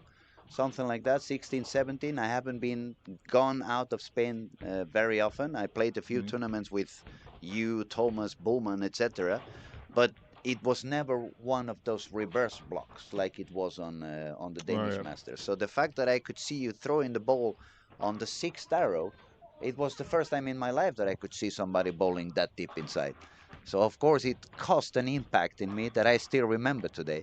Now it's very usual that we see bowlers flying the left gutter and bowling so deep inside. Because of rev rate and the strong bowling balls these days, on many patterns, they get forced a lot to the left. And back in in the days, that was one of my favorite games. Was it 95, 96? Yeah, but between 90, further, I think it was up to 2005 or something when it got pretty deep in. It was a good line for me. Now we have a really good start from Dario here. Yeah, it's got the front 8. Yeah. And if you guys are connected on any other channel, Dario is bowling on lane 3 and 4. We have streaming every single lane from lane 1 to lane 20. So we have different cameras. If you want to see Dario, is currently bowling on lane 3 and 4. Yeah, the camera number and 1. You see also it popped up a little bit of information, as we said before. We ask you to subscribe so you support the channel and you support the sport of bowling, so we can get more and more free content and good quality content for you guys.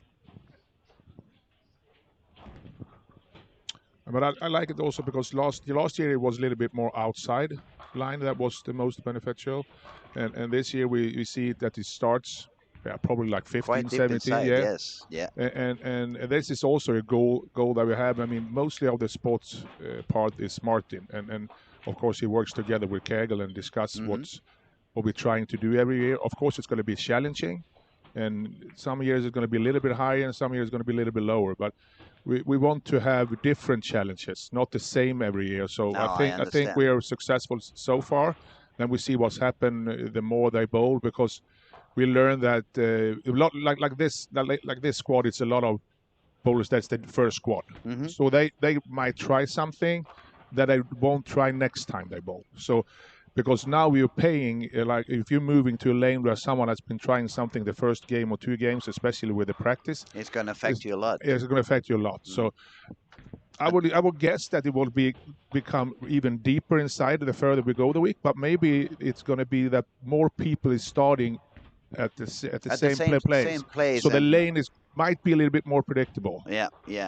That's what that's what I was going to say. I believe those 9 in a row there. big changes we see from time to time, when they change lane and they all of a sudden they have a very different reaction. It's probably because, as you said, it's new bowlers on this on the squad. They probably have not tested it yet. They tried a few different things. So when you, let's say you start on lane 3 and 4, by when you are on the 4th or 5th game, you are already on the other side of the bowling alley. And of course, so many lanes apart, you cannot really see what they have been doing in there, what has been happening there. You're only going to face it as soon as you get and you hit the lane. So then you need to be very quick on understanding, okay, what has happened here? They have been pushing the oil down, or they have been sucking it away, and adjust as quick as you can to that different reaction that you get from the previous pair you were bowling on. Yep. Okay, we had Andrew with we had a 9 in a row here. Yeah, 236 on lane 5 and 6. So Andrew is now gonna go all the way up to 85 over, 885 for Andrew Anderson. And Dario is the guy to pay attention to. Yes. Potential. We could have our first perfect game here, actually. Let's hope we don't jinx 10 in a row. it. Yeah, one thing that's really important also that I don't think everybody think about is that when you have this practice minutes, a lot of people try to burn the lane for their benefits the first game. And if you can sand the ball, every shot and stuff like that the first game, but it's hard for you when you move to that pair to know what they have done that 10 minutes practice. So that's also one of the big issues when you move lane. If you hit the spot that someone had burned it already, it could be a big difference here. Yeah, you get into the lane like, okay, let's see what they have done for me. Oh, come on there. Oh, it was a little bit inside. Yeah. But he's on a really good score here. It will be 288. He's going to be up at that's 160. Potential new leader, 160, yeah, 156, 156 Great over bowling. after Great 4 bowling. games, 956 in 4 games. This is actually also a really interesting and fun and great thing is that something that we saw a big difference from is that we have a lot of players from Germany this year, and I love that. It seems like they have a great coach down there also, and they have some really good success. And Tobias Birding also made a PBA show this season. Hopefully that could be something that's inspirational for the Germans, because we know that Germany has a strong bowling culture, and it's so good to see that so many Germans are actually coming here. They did very good as well also in June on the under 21 competition. Yeah. Especially the girl, Fiona. Yeah. Yes. She bowled really, really good. Very impressive two-handed bowler. Very powerful. And they have one of my favorite bowling centers. Which is? Munich, yeah. Munich? Yeah. Is that the one that runs? I was talking earlier about Hakim. Dream Bowl. Hakim Grabowski. Great bowling center. I really hope that we get some good tournaments down there again. We hope so. I remember when I was a kid, it was super popular, the Golden Bowling Tour. Yeah, but that was a little bit everywhere. I remember I went to everything between, I think it was Hamburg, Düsseldorf. It was let's see, Frankfurt at that American military. But it was very popular for the Swedish bowlers. You went down there, and the Golden Bowling Tour, when they showed on the Eurosport, it was a always great Swedish tour. people not only bowling the step ladder finals, but also on the crowd. Yes, that was a great tour. Ludwigshafen was also one stop. True. And they changed a little bit also between years. There was a lot of fun. Okay, we have a good game now for Andre on lane, I think it's 13. Yeah, he's also been good at not shooting any low games today. So he's still in there like with 7 over. 206, Actually, 200, really 201. Now steady. working for a potential 245. Yeah, they will put him up there again. And this kid is so talented. I mean, he can really bowl. Yeah, he's a nice guy, and he has some talent for sure. And I was saying a little bit earlier when we were talking about Hakim, the Malaysian guy, when he bowled yesterday. I said that when I saw him live, it impressed me because I have seen him when he won the PBA title. I happened to see that match on YouTube. But when I saw him yesterday, he looks even more consistent, even more powerful, even more like Very solid. very, very solid bowler. It was very nice to watch him bowl, and that's another reason for a little bit lower skilled bowlers, if they have the chance or the opportunity to come up here and witness a tournament like that. I mean, it's not only about bowling and putting yourself against the best in the world, which is also an experience that then you can talk about when you go back home and explain to your friends. I had the chance to bowl with Andrew Anderson. I had the chance to bowl with Francois Lavoie. I met Ryan Barnes. I met Jasper Spencer. But also the amount of great, talented bowlers passing through the lanes this week. I mean, if you love the game, if you like the game, it's one of those weeks that you really enjoy because on every single squad there is at least 4 or 5 bowlers that you are gonna idolize. They are superstars. Yeah, they are, and it's also about building connections. I mean, Hakim comes here by himself. I think that's impressive in just only All that. the way Yeah, from Malaysia. from yeah. Malaysia, Yeah. and Malaysia, we know there's also a big history in bowling, and they treat the sport really nice down there professionally, Very and professional. they have Absolutely. a great program, great coaches, and they have this pyramid bowl in Kuala Lumpur that I love. That we played some really big ones, and for Hakim, hopefully he meets a lot of friends from Europe here and connect more. Hmm. And that's what's happened when I travel all around the world together with Thomas and Tori and them. We got friends all over, so when you travel to that place, you might, play golf together with them or stay at home with someone, save some hotel money. Yeah. Next time you get some idea, where should I go? Where should I buy the train ticket? And all that information that's very, very important in the big picture. Absolutely. So hopefully, and I know when I look back to these years when we had this Storm Lucky Larsen Masters, I've seen a lot of connections, a lot of people that actually talk to each other through their phone or through their messengers or WhatsApp every day or every week. You become friends, really close friends, Yeah, even you if end up even if they are from the other side of the the other world. side of the world. Absolutely. We have some comments here, Patrick. Actually, we have Tom W says you mean Hanau Golden Bowling Bowl Tour up here. Hanau. Yeah, Hanau was the place, if I remember right. Tell me if I'm wrong. Was the American military place? Yeah, We'll see what. Hanau. Yeah. Yeah, Hanau. Then we That, also it's, have. if I remember right, it was the Golden Ball was started there, but then it became a tour a little bit later on that we had different stops. But it was a great place and a great tournament. Then we also have Scooby over there saying hello from Texas. I really appreciate the one-lane courtesy. Yeah, this is something that it's a lot of talk about.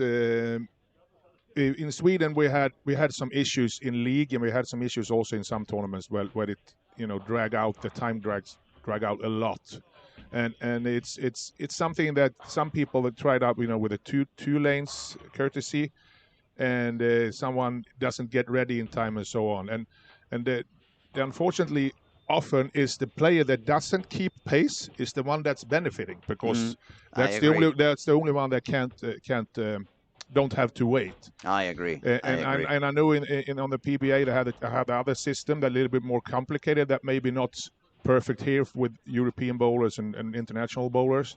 But I think the pace here on at least the squads I've seen this year and the other years has been okay.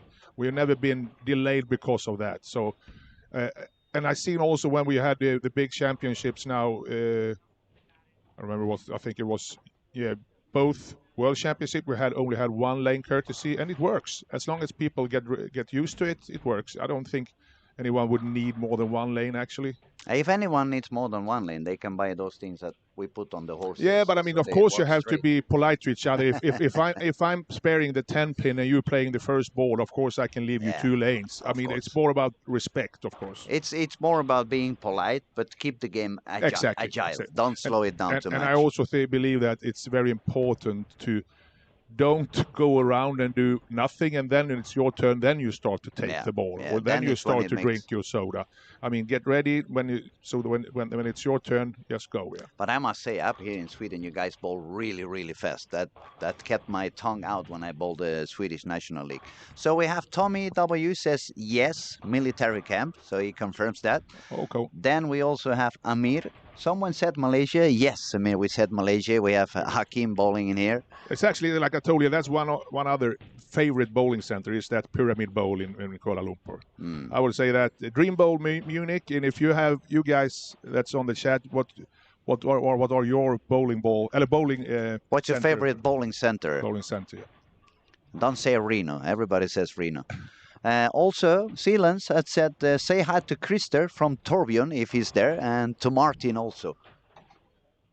So we'll make sure they are currently not here, but as soon as they come back into the room, we will send your best regards. So, what's your favorite bowling center, Louis? Me, I had to go for Bowling Petralves in Barcelona, Yeah. even if they don't let us bowl any competition in there anymore. In one way, it's mine also because I won a couple of times down there. Yeah, And the great location is that it's so close to the new camp. The FC Barcelona's big football camp. I had my pro shop up there. You remember? I had a window on my pro shop, and if I we can watch them practice. Yeah, watch them practice. I could say hello to Romario, Stoichkov, and those guys. They actually came to the bowling alley from time to time.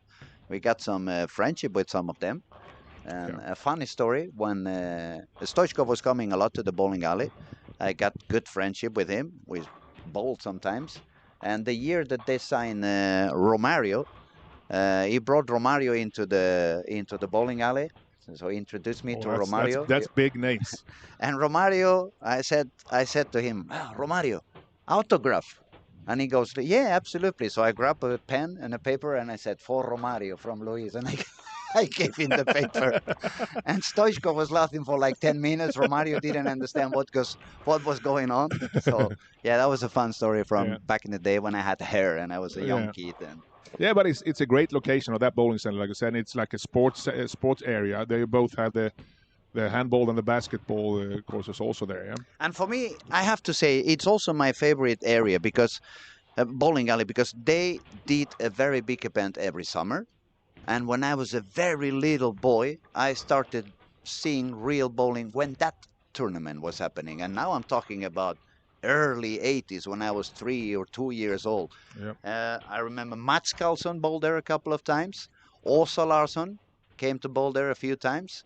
And then it was Thomas Leandersson, Patrick Bowman, Patrick Johansson. Then it was yourself on 95, I believe it was the first time you came down. 92, even 93 or something. I won in Mallorca, I think 93, and then we went directly to Barcelona.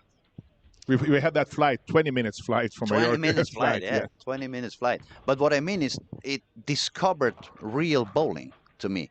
And it was my main entrance to get to know all of you guys and become who I am today. I would have no clue about the game if it was not because when I was a kid, you guys kind of adopted me in a bowling way of talking.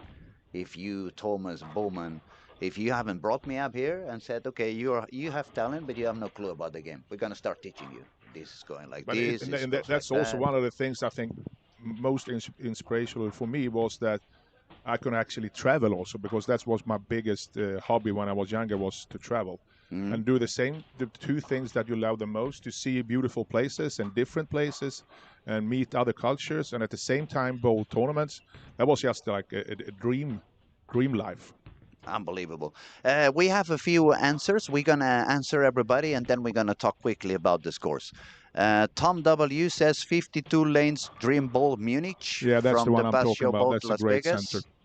So he says from the past, he would love the showboat at Las Vegas. Yeah, showboat I have some good memories from that, even if it was pretty old when I was there, but it's actually, it was two centers in one. And when I walked into the first one, if I remember right, it was the 40 lane, and I said, oh wow, this is nice. And that's, but this is the little center. That's the little There was another one that was even bigger. I remember one in Vegas. It's no longer there. That impacted me because of the size. It was Custer. If I didn't really like it because it looked pretty old, but it was, if I don't remember wrong, it was like 113 lanes and then it Wow. was like a door, and it was another 50 lanes facing. If one was facing south, the other one was facing east. But it was amazing to see. I remember looking to the side and like. Then when I went back to Barcelona, I felt I was bowling in a shoebox.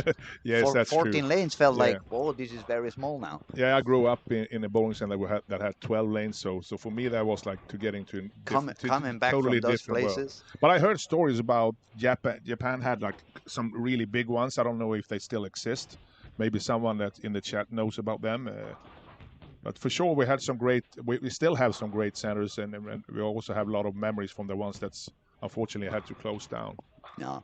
Well, if you ask me today, that Pedralbes is not, we are not welcome anymore. They are more into the birthday parties at the moment, not competition. If I had to choose a bowling alley, then I had to choose Olympia. It's the bowling alley where I had spent more hours after the one in Barcelona. Amir says mine would be Sunweight Pyramid, Kuala Lumpur. Yeah, that's the one I'm talking about. You in were KL, talking yeah? about that one, yes. And then I got some lessons back in the 90s from, Joran Bergendorf. Yeah, that's a legend A bowler legend, and a legend yes. coach. Yes, absolutely. He did a lot of things for Swedish bowling, and he was also traveling different parts of Sweden and teaching bowling, and he was also a coach. If I believe was somewhere in Asia, and then he was also in Denmark. Yeah, yeah. Great memories from that guy. Successful and a very kind person as well. I A remember really great ambassador for the sport. meeting him when I was a little kid, and he was always very kind to every Yeah. one of us. And then the final question we have from Lucas. Do you know the... No, wasn't that one? No, we answered already that one, right? Do you know the bowling world in Berlin? Not me. I don't know, and I haven't been on that one. I haven't been in that one. I know I've been in Sam's Town. That We have to put that in our calendar to we have to go visit that one.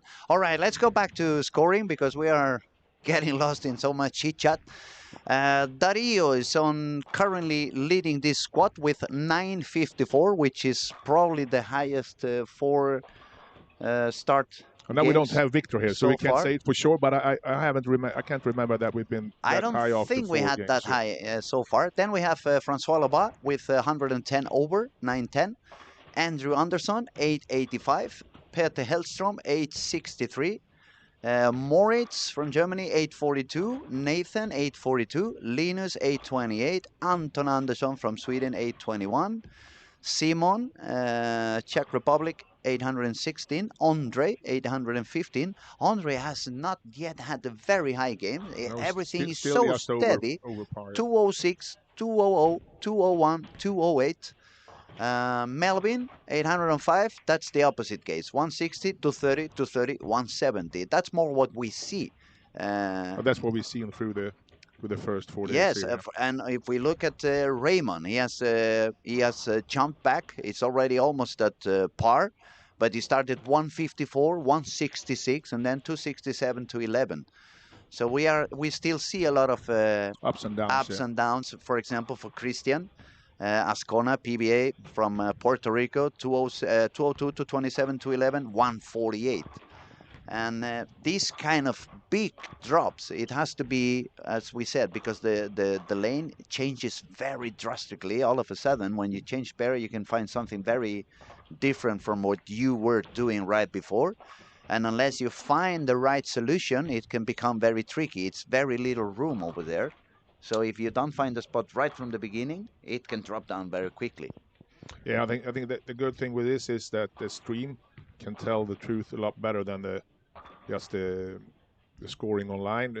Because when you see these numbers, you're just thinking, okay, you got to play really bad that game or really good that game. But actually, I've seen a couple of games that ended up like 160, 170, and you can clearly see that they haven't bowled that bad, but they just made a couple of small adjustments the wrong way, or they got on a pair that it took them two frames too long to get comfortable again, yes. and they get a couple of really big splits, and then they leaves a couple of single pins in between the strikes, and all of a sudden you have 160 there. Yeah. So it doesn't take much. It doesn't take much, especially with today's balls. They are so aggressive. They produce so much angles.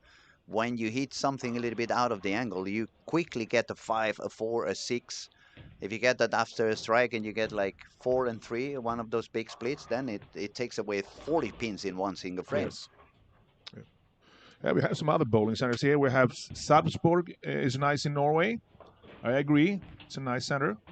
We also have Striker Company in Gothenburg. 27 lanes. Why Yes. why an odd number? Is it 27? Daniel? 27. That's an odd number. Tw- I remember when I I believe first it's came 24, to yeah? when I first came to Sweden, I can be it wrong. was Gothenburg, Frölunda bowling, and the first 2 lanes were stopped. Before my time, I think that center was bigger. I think they changed the amount of lanes a couple of times In that Frölunda. Frölunda, yeah. But that was many, many years ago. Unfortunately, it closed for some years ago. What I remember most about that bowling alley was the entrance smell like fish. Unbelievable smell of fish when you went down on those Yeah, stairs. wasn't that Was the gate for fish all? factory or something? I don't know. It was really fishy. But I always have to be grateful to that bowling center. There is where I learned my first steps to real bowling. I was so lucky that I was coached by Patrick Bowman, Ulf Hemnes, and Mats Carlson. Oh, the 3 of them in 1 week. Yes, Uh, there was a lot of knowledge in that bowling center. Ulf That was Hemnes, also where Pergamon started. measured my hand and did a complete different grip from what I had back in the Spanish pro shops, and yeah, I will always keep a good memory about that place. Seems to be pretty high scores on lane 3 and 4. Yeah. Yep. Yes. We got Linus with front 4. I jinxed it. Yeah, but still is 20 something over. And let's see where the leaders are. If we can see Ryan Barnes, 1-9 single pin miss, but Turkey right after. Francois Lavoie yet to double. Andre started with open frame, but now he's working on the Turkey. And let's see. Lasse Thomsen, Turkey, 9 spare Turkey. Nora Johansson, strike 9 spare, 4 in a row. Ben Robinson started with a split, but now 5 in a row. It's a little bit better scoring on the transition than it was on some of the previous squads.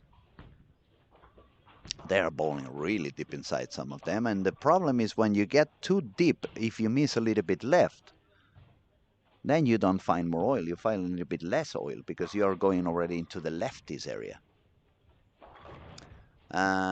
Dario, the leader, it's with no doubles but no mistakes so far, so he's holding up, but he's also bowling on lane 9 and 20. We said that pair is a little bit tougher, and if you guys remember, we were asking what you thought was going to be the highest game in on those 2 pairs on game 5 and 6, 17 and 18 and 19 and 20.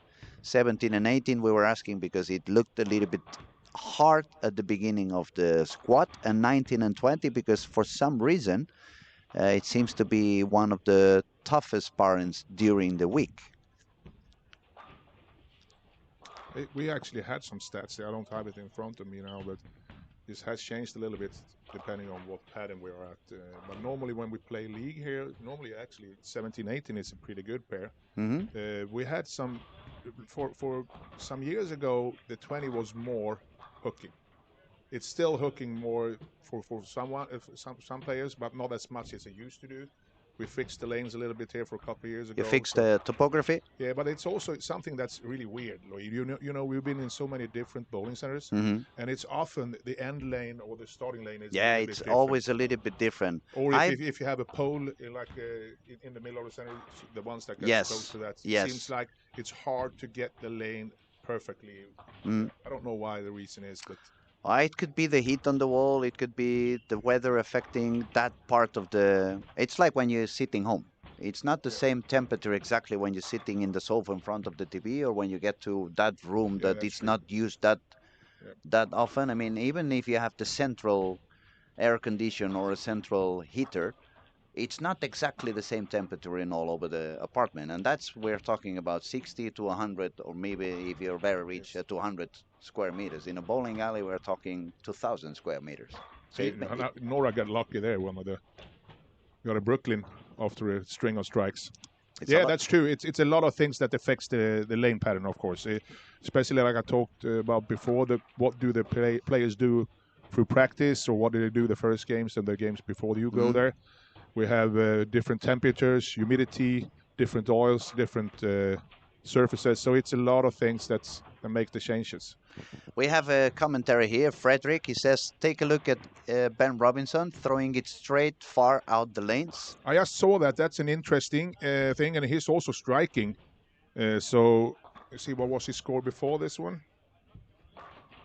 Oh, now it disappeared for us here. Well, he's got 957. And it seems like he's using... And 157 on this game, so that means he was on a par. Yep. 800. 204, and 222, 191, That's an interesting move. I've seen a couple of players try it, and it seems to be successful for a short while. But most of the people I've seen try it have left it after a while. But this is also something that's interesting. If someone will do something successful on a different area in the lane, a lot of people try the same. I guess what he's trying to do, it reminds me a little bit what I did when I was a lot younger and I couldn't really rev the ball that much. So my easiest... But he can rev it. Ben can rev it. No, but what I mean is when I couldn't do it, I could never move deeper. It was nonsense for me because I could never get the ball to come back. So whenever I hit some traffic, I moved further outside and tried to use the hold on my left. Because obviously here you cannot move outside and send it to the gutter because it's not going to work. But if you manage to take away some reps and try to bowl the ball a little bit straighter, then you can try to stay away from the traffic. If we have been saying everybody's using, let's say, from 16 and deeper. So if you go all the way on yourself on where the breakpoint should be limited, like let's say on board 9, but you don't send it out, you just stay completely straight, like if you were bowling on the gutter. Well, this is what we see. Even if the pattern seems to be that you're going to chase left for a right-hander, but if the lane gets really destroyed and the score level goes down, we can see that the players that can hold it really straight and don't, like I said, send it from you. That actually could be a solution to score well, or at least okay. We might not score the highest, but if the score level goes down to when 200 and 220 is good, that's it could give you a chance. It could give you a chance. Yeah. It could give you definitely a chance. We're gonna watch Ben here again now and see. It looked like it was a urethane U78, but I looked really quick, so we can take a look here. Or we can see now we have the screen a little bit bigger, so it should be easier for us to find out what he's doing. Carl is doing completely the opposite. He's jumping the gutter on the left side. Oh, it's a black ball, yeah. Cannot be the pitch black. Well, he's having a hammer shirt, so maybe it's a black hammer. Probably is, yeah. Yes, that was not the best shot. Still a good game. I mean, makes the spare here, so he actually comes up with. We're at 250. It's going to be a very solid high game for sure. And it's be interesting to see what happens with the lane on the next pair. Yeah. Is he going to stay out there or is he going to move back inside? Of course, it's always quite a difference because on the left side it's not as much traffic. But we also talked to James about that if we could feel the heads when all the right-handers goes deep into the left. True, so it's true. always been a discussion, and some say it's not possible. Some say for sure it's got some difference. It could also be that the lane actually just hooks earlier in the mid lane for the left-handers, and they think it's because of the right-handers. Because of the traffic. Yeah. It's hard to tell. Blame it on the boogie. I'm not the technician guy for that one, and I'm not left-hander, so. We should ask your dad. Maybe he could. He bowls with both, yeah. So he could confirm, perhaps. Okay, let's go back to the leaders. Dario Stein, he was 154 over, and now he's bowling on 19 and 20. He's got 190 pace. Yeah, 190 pace. Then Francois Lavoie is gonna be somewhere. Let's see, I've lost him. I see Andrew Anderson was on third position. He just shot 201. He started with So he's like 86. yeah, 1086 over at the moment. I've lost that. There they are. Ryan. Oh, it's a low game for Francois Lavoie as well. 192 for Ryan Barnes in 5 and 6, and Francois needs a triple to go to 189. So he's gonna drop from the 100 over. He's gonna get somewhere 90 something over if he strikes out. 52 over after this game for Ben Robinson. Nora is gonna shoot 240, so she's gonna be on 34 over. That's pretty good score. Good. Yeah. It's gonna be. She has a good chance to be the best lady so far. Absolutely. And she's quite deep inside now. Yeah, she's one of the, for sure, one of the strongest talents out there. Female shots in the world. I don't think I have seen yet a two-handed girl as powerful as she is. No, she's very strong person also, and she has a really good balance, I would say, and she also get a lot of speed. I've seen quite some girls that plays it with two hands, but they seem to have a hard time to get the speed. To get the speed, yeah, it's a little bit harder.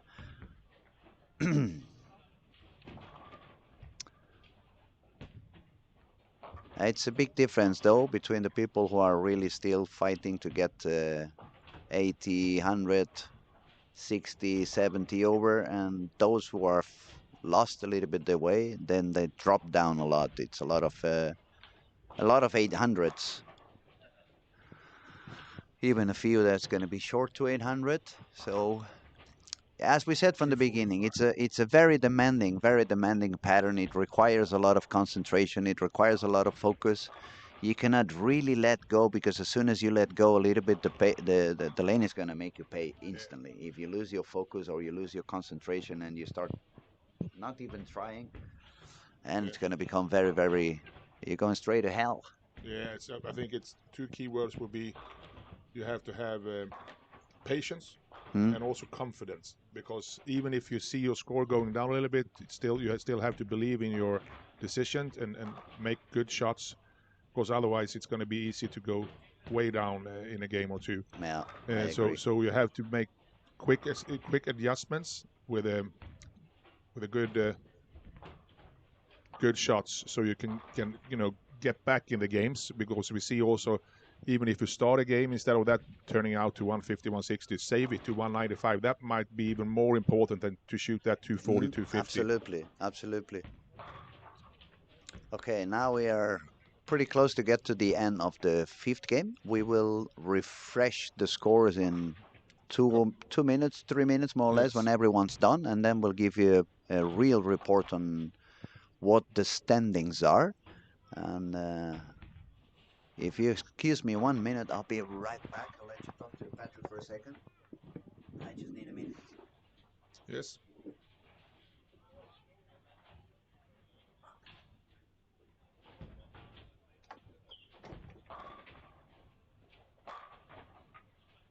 So we have the last frame here in the game 5.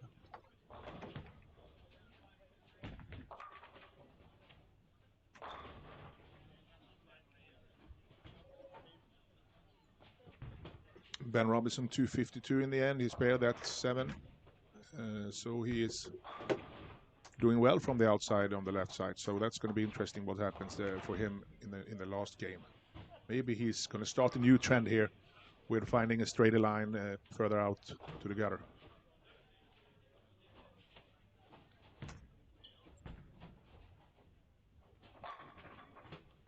The home player, Tomo Pinterik, is 220 this game. It's actually a really interesting and fun story. He came here 4 years ago and played the Stormlucky Larsen Masters with his mother. And they actually ended up staying more or less. So they moved here just a month or two after that, and he's been here since then. He was just home in Slovenia over the summer with his family, so they're going to stay here for another year. So it's one of the kids or youngsters that's here in the bowling center more or less every day, practicing together with the other local youngsters. So it's a really nice community we have here now in the bowl with quite a few of young bowlers that practice a lot. You got this bowling alley a little bit too late. You should have done that 20 years sooner, so you could have adopted me when I was the young talented. Back on microphone, I was just changing my batteries. And Did we see what Francois did?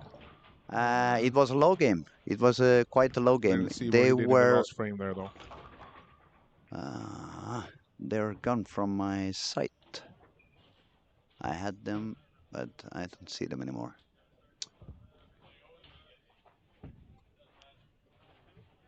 Yeah, Francois is now on 88 over, so that means he shot 78.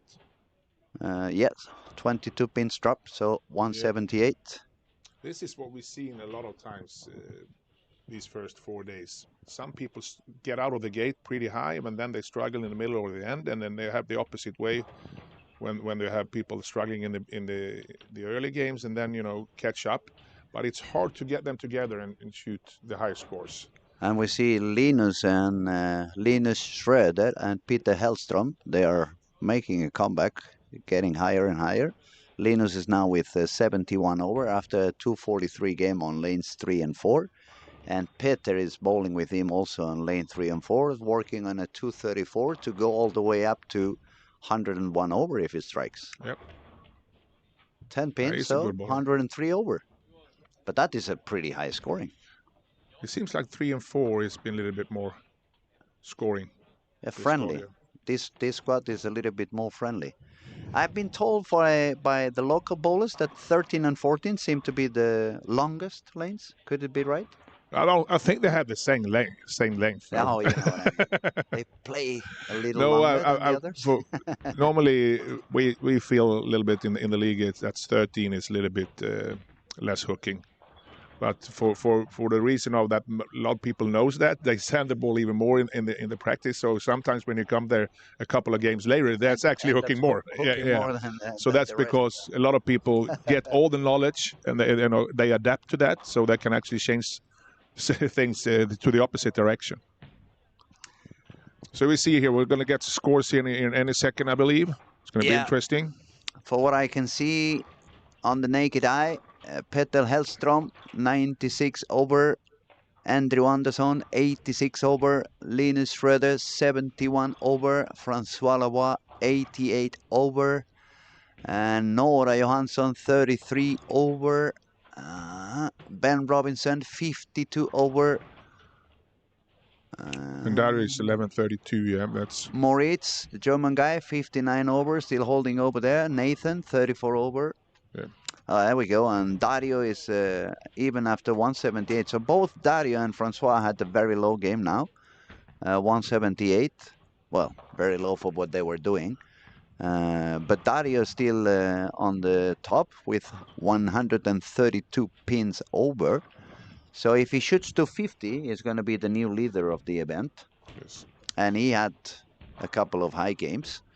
So he's capable. Let's see, which lane is he bowling now on? 15 and 16. But he started with open frame. So I think two players that would be very interesting to follow the last game is of course Ben Robinson that's moved out playing straighter, had a good game in the fifth, and also what Andrew going to do this game, because that's the only game they has been struggling actually is the first game, and he's finishing on the same pair as you started. So can he, jump back from that start with 162, even if the lane has changed a lot? So we see. I think that's an interesting thing that Martin came up with, that you should end on your starting lane. This is also because of some people used to sand their balls a lot on practicing, and maybe sometimes destroy the lane. And you don't care about that because you're not going to come back there. But if you're going to come back there, maybe you're not going to destroy it. Yeah, you behave a little bit more. So that's an interesting little angle of the thoughts about that. We see what Ben is. Ben was bowling somewhere in here. He had a strike in a 7 or a double in a 7. I just saw him, but I just slipped my eyes. Where was he? I've seen it 1 minute ago. My apologies. It's too many screens at the same time. And we are getting older, so even with the glasses on, we don't see as much as we used to see. Where's Ben? At least Andrew comes back here with the starting with a double. Ben Robinson, yeah, 5 and 6. It was a double and 7-2. Double And 7-2. yeah, he's bowling even further outside now. Wow, that was really a good far reaction. outside. Really good Yeah. reaction. That's going to be far interesting. What the lefty's going to do with that. I don't know if the right hand is going to start try it. I saw Philip Willipson trying it. Yeah, me too. But it didn't work out. Yeah, he got a couple of strikes. He did. I don't know what. I didn't watch the game after that game, but we will see. Of course, when the lanes are this difficult, and you have pretty good bowlers that runs into the same problem every squad, of course they feel sometimes maybe that okay, I'm just going to try something else, even if it's not very logic. But if you see someone succeeding doing something really different, of course a lot more players going to try that. For sure. And actually, when you said that, I was thinking, young kids like Andre from Czech Republic or Carl, who are so able to bowl backup bowling. Yeah. Maybe if they see that solution working for Ben Robinson as a lefty, maybe they're gonna try to go for that or give it a try at least, because they can do that. Yeah, I mean we have a couple of players that, like we talked about, that starting out okay, and then the opposite thing, that they have a good ending but not a good start. So you have good two-handers here that can do both, and if they can figure out the lanes the first 3-4 games, that might be a solution, that they go on the left side instead of the last two. Yeah, especially if they see it's possible to shoot high, going straighter from closer to the gutter. I mean, on the left side. I have to be very honest. When I saw Ben's ball on that last shot that we were watching, and I saw it that far to the gutter, and he still hooked back really good. I said to myself, "No way, it's coming back." And it came back like maybe it's a reactive ball. I don't know if it's a reactive or urethane. I cannot see from here. Well, we have to check that afterwards. We can't see it really here on the TV. But the reaction was really, really strong. You know that, Daniel? Is it urethane or is reactive he is using? Most likely Hammer 78. Yeah, I would guess so also. My guess is the Hammer 78. Yeah, if that is a urethane, we will check that later. Really hooked a lot. So let's see here. We have Anderson on a turkey. Where we have Dario, Dario is a open frame strike 9 on 15 and 16. Yes. Then we have Francois Lavoie on lane 1 and 2 with 9 spur, 9 spur, and probably 9 spur. And that changes a little bit, yeah. So then we have Andrew actually going up to 110, 115 at the moment. Let's see here what Ben does now. He's working on a strike. Lane 4. Oh, 6. Lane 6. 6. Sorry. Straight, yeah. Wow. Yeah, it must be urethane, because now it was a little bit deeper, but the way it moved, actually it looks looked like good, yeah. Yeah, pretty solid. The other bowler that's doing pretty good, it's Linus on lane 19 and 20. Started with the first 3 strikes, and he was already with 71 over. 71 over. So if he has maybe... We have a couple of guys that has a good something? shot here the last game. Yeah. To make the cut. So we'll go back to Andrew here, starting with the turkey. Pretty deep inside now, yeah. Oh, wow. Four bagger.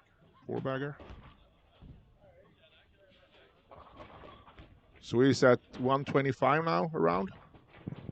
I believe he was using the IQ, the Ion Pro Solid.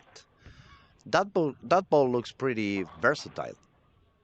I mean, I've seen them bowling on fresh, but you can also see them bowling at the end of the squat.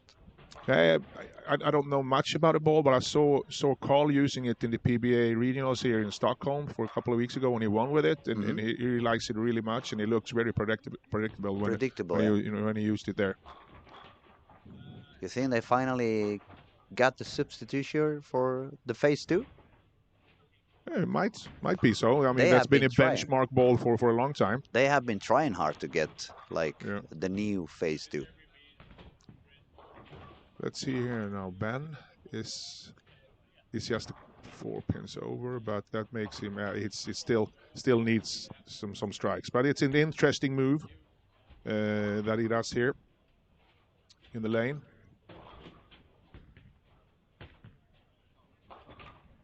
And that is another thing that we really love about this event with so many talented bowlers. You can see so many different solutions applied. Yes. And they not only risky solutions at some point, but since they are so talented, they really manage to perform on ways you wouldn't expect they could work. Francois got back to striking again.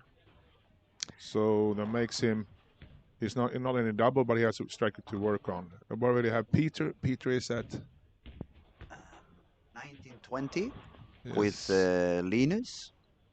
Peter is also working on a strike with no opened. And on the young Swedish talents, it's actually happening the opposite that what the Swedish people would actually want, because it's Carl with a front five, but Norris got a couple of Oh, wow. open frames. 9-pin on Andrew on a good shot there. That could be an important. Yeah, it could be a little bit expensive, but today is still early bird, isn't it? Yes. So they may find their way into the final. And actually, for Carl Eklund, it's the same. He's having a very low squad, but he started with the front five, and this is a turbo game. Yes. So if he makes it 280 or 290, it may be enough to make it into the Yeah. final just with that one game. Wow, that's a split on Peter. Unfortunately, I don't think he thought that. I thought he was pretty good. He looked so, on his body language. Linus Sköder made a really important spare there. So he's like 17 over at the moment, and he's like 88. Still needs a couple of strikes, but still in the game. For Peter, that could be he's 96. He's going to be down to 85, 83. Yeah, and Dario, the current leader with 132 over, is on 2 open frames after 1, 2, 3, 4 frames. So 2 out of 4 are open frames. Yeah, this is what we've seen before. Also, I'd say that a couple of times already. But even if they looks like very solid bowlers, and it looks like okay, they only needed 200 or 210 in the last game, but it's easy to fall out from the pocket. We saw it from Martin Larsen. I think Martin Larsen is one of the best bowlers in Sweden through the last 20 years, and he's a very, very solid bowler. But even him, in the squad that he had 120 over after 4 games, had a hard time to just shoot 350, 360 the last 2, and it wasn't because of bad bowling. He got trapped and he made a couple of bad decisions, and then all of a sudden it was 160 in the scoreboard. Yeah. But I'm gonna say something about Martin. He did yesterday when I really saw him suffering, and the body language was kind of showing he was not really having fun on the lanes. But even on that situation, is such a professional, humble, and polite bowler that it was inspirational for me. The way he treated the surroundings, it's something that you want to remark. Usually, when competitive bowlers have a very bad day, they are not easy to approach. They are not easy to talk to. They are not open to. They need at least that half an hour to cool down. And Martin is never like that. Martin is always able to be the same kind, humble person, good friend. And it was very, very touchy on that moment. Yeah, I think it's impressive especially what he did last year. I mean, we had so much things to think about, and especially Martin, and still made the show. Made the show, yeah. Was remarkable. And I used to have something called the Super Series here in the middle of the 2000s, and I used to bowl that myself, and I know how hard it was to keep the focus on the game instead of all other things that are surrounding the band. But you also have to know that even if it's Martin's tournament, he also fights for a team to the World Championships, and this is the event that after this event they're going to decide that team. So you also have to have respect that Martin needs his room to give himself a chance to make another team Sweden in the World Championships. He's already the guy that has the most championships under his belt for the team Sweden, and that's remarkable. And I'm just happy to be friend to one of Sweden's biggest ambassadors. And it's not an easy accomplishment. I mean, you have so many talented bowlers throughout the history of the country. It's not easy to make that team. No. Okay, back to business. Francois Lavoie, Turkey, on lane 1 and 2. Andrew Anderson, 28 over after 6 frames. Now shooting on lane 18. He's already standing in front of the ball return. That was a bit uncomfy. Then Nora, she's in trouble at the moment. She was 33 over, but she's got 2 big open frames over there. Oh, Hopefully she finds the way, especially when she's bowling with Carl. They are both 2 hands. Yep. She can kind of try to imitate. Actually, she's got pretty much the same power, so she can move as deep as Francois he is back does. also with the turkey. That's strong. And So Frankie is also actually close to 100 and, 105, 107 over at the moment. And then we see Carl trying to gain some advantage of the turbo. He started with the front 7. Oh, wow. Ben Robinson just run into some really big troubles. Yeah, 3 splits. 3 open frames in a row. This is what it's going to be the hard thing to think about. Was it only that pair that was okay for that, or was it only that time? Exactly. I mean, it looked really well for at least the first 5 frames there. They had a split in between the 2 doubles, but now it seems very sensitive. Yeah. I guess it may work, but since you put yourself out there, the room is even smaller. Yeah, and it's also when the ball comes strong in from the left side into the pocket there. Of course, when you miss, it's going to be a bigger potential of chance to make a split. Instead It's of harder to make 9. when you have the ball closer to the the pocket, you can get away with some shots that could be a split, but you ended up with an 8 or a 9 instead. Okay, Carl left the 8 pin, so not happy running for a 300 and getting the solid 8. But still, 279 could give him a pass on the turbo. Could. We will see. But now we're going to have to concentrate on the leaders. Hellstrom is back on a double. On 19 and 20, for those of you who not sure who we're talking about, Peter Hellstrom from Sweden. He was running second at the moment with 96 over after 5 games. A strong finish there could make him make the cut. Yeah, and he's actually his partner on the lane, Linus, was already also up there with 71 over, and so now it's 88 over at the moment. 88 over. He needs to strike out to try to make sure he does. It seems that Francois is 105 over at the moment. Dario is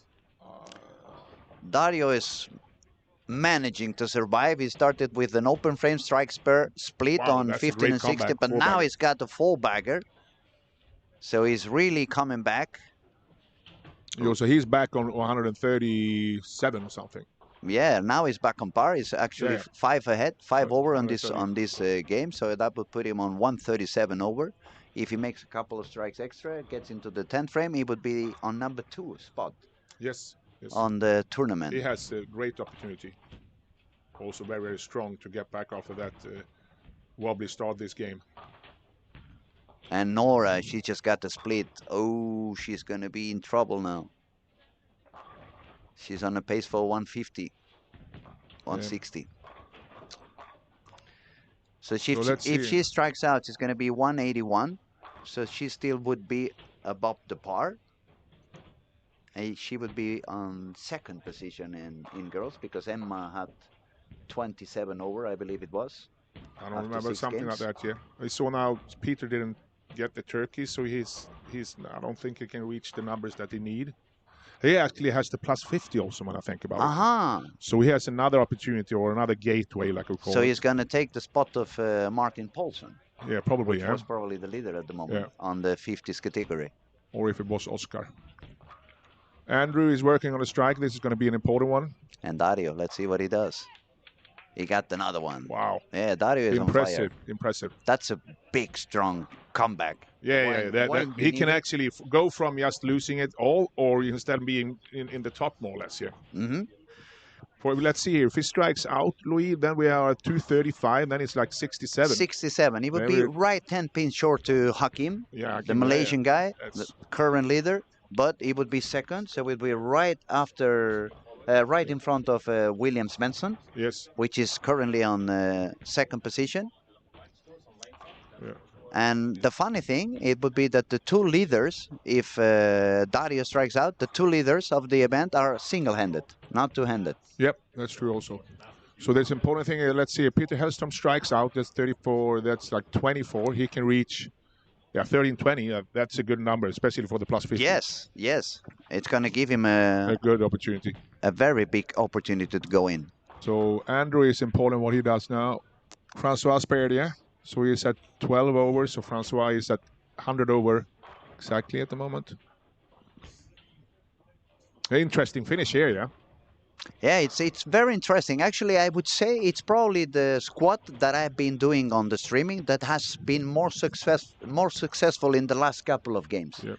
The previous squads that I've been witnessing and commenting, when we got to game 5 and 6, Big shot for Andrew. yeah, everything was going like up and down. Andrew Anderson, lane 17, 18 at the moment in front of the machine. There he goes, he delivers, looks good, and he got it. That's, you can see that. You get the fist pump, it's important. Yes. He could go all the way up to 256, Well, Andrew. That would put him on 42. 1342. So he's like just over 20 now then, in this moment. Peter needs some strikes here. He's on lane 90.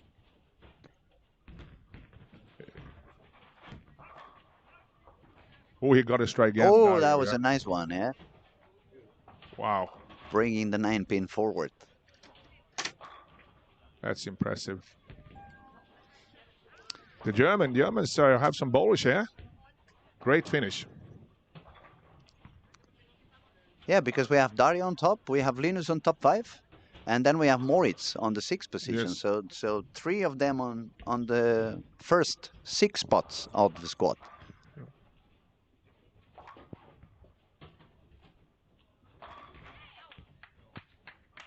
That is an important frame for Nora also on lane 14. She needs to strike out so she can stay above 200. Yep. Yeah, she can deliver. Definitely she can deliver. Even if the body language, she's upset. But the fact when you need it, you do it like that. Yeah, you have to heads off. So let's see here. You have to put your hats off for Dario Stein. What a comeback in the last game. Just very impressive. It's going to end up 235, and he's up there. He's up there close to Hakim, yeah? Yeah, it's going to be only 67 10 with short, the strikes. 10 pin short to Hakim. Yep. And the fact he started with 2 open frames. After 5 frames. After 4 frames, he was 25 under. And then he's got 3, 6, 7, probably 8. This is for Andrew here. Also, there's a lot of things happening now. Hook back. Yeah, it felt like he missed a little bit outside. That probably was the reason why he had the soft 10. Yeah, so that's going to put him at 220. No, let's see here. 230, 235. 90, 15, 35. Yeah, 235 with a spare strike. And he had 86 above, so 21 he can reach. 1321. Maybe not to make the cut, maybe close to make the cut, but maybe good enough for the early bird. Yeah, it's going to be interesting here in the near squad who's going to catch these squads. I mean, these spots. Now, let me remind you, it's completely free. So subscribe. You just have to click a button, subscribe to get non-live content, interviews and other material, and to get notification on the upcoming squads. We're going to give you a lot of information. And remember, it's not just for this event. It's going to be 365 days a year that things are going to happen. The content's going to be able for you to watch later on. It's a lot of hours of bowling. So you probably cannot spend 16 hours watching bowling the same day. But it's absolutely free, and if you subscribe, you're going to be a lot of help for the bowling community, because then that means YouTube is going to take care of the expenses, and we can carry on showing more and more live bowling of high quality bowling.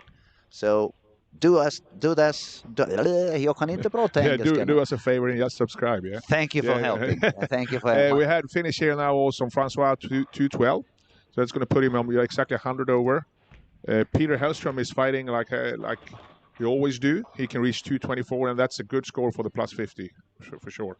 And he's going to be at 120. He can actually be, Andrew ended up at 235. He's going to be 1 pin ahead, Peter, even if he strikes out. Even if Peter strikes Yeah. out. Yeah. Another thing that's really good with the YouTube is that I know that a lot of the young guys that and girls that practice here at the Olympia Bowling, when they play matches and they play tournaments, they can actually go back and they can watch themselves. What happened in that frame when I thought I didn't miss, or if I thought something happened with my ball, and that's very educationally good for them. And Not it's a good only thing. that. Yesterday I saw one of the Swedish kids, Albin. I don't remember his surname at the moment. Please excuse me, Albin.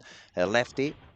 Yep. Pretty talented. He was making the shots, and as soon as he made the shot, if he didn't like the shot, he was watching at his phone, and he was looking at the live stream off his camera, so he could zoom in and see what he was doing.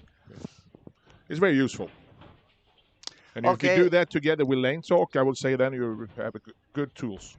Linus is going to be a little bit short. Linus from Germany on 19 and 20 is going to do 213. He was with 71 over, so that's going to be a 1284. It's a very good squat, obviously. It's a very good effort, but it might be a little bit short for making it into the final. Then the battle of the sisters. Karen, she is going to end up with a little bit low squat, 1040. And the sister, she started at 1024. Actually, Karen ended up doing more than Sophie. Sophie started pretty good. It reminds me a little bit of what happened to Emma yesterday. She started a lot higher, but then it was tough for her to fight with the transition, and she went a little bit lower by the end of the squad. So Nora was the first girl on the squad, 1202. She managed to make a double on 9 and 10. So Peter is on lane 20 here. And Peter needs that one. He really needs that one. That looked pretty good. Every pin that. Whoa. That's just. That really brutal. is. Yeah. It looked pretty good. It was a good release. Even his body language, he was expecting a strike. The ball hit the pocket. But maybe it hit a little bit of oil and it became a little bit weaker. He had the 710, and that is very annoying when you fight all the squad and to end up having a he had a funny reaction. Yeah. All right, the squad is done. Yeah, and we have to one more time take the hats off for Dario. What a finish. What a finish. Yes. Unbelievable. 166 over, currently leader of the squad, second spot on the overall tournament. And we ask you to stay with us. We'll be back after a short break because they're going to oil the lanes, obviously. We have a lot of talent coming on the second squad. But now we have to leave you. We have to go to the lanes and make a short interview with Dario. So see if he can explain how he managed to bowl so well. Thank you, everybody, for your attention. Thank you, Patrick, for your company. It was wonderful to spend some time with you. And we keep in touch. We carry on.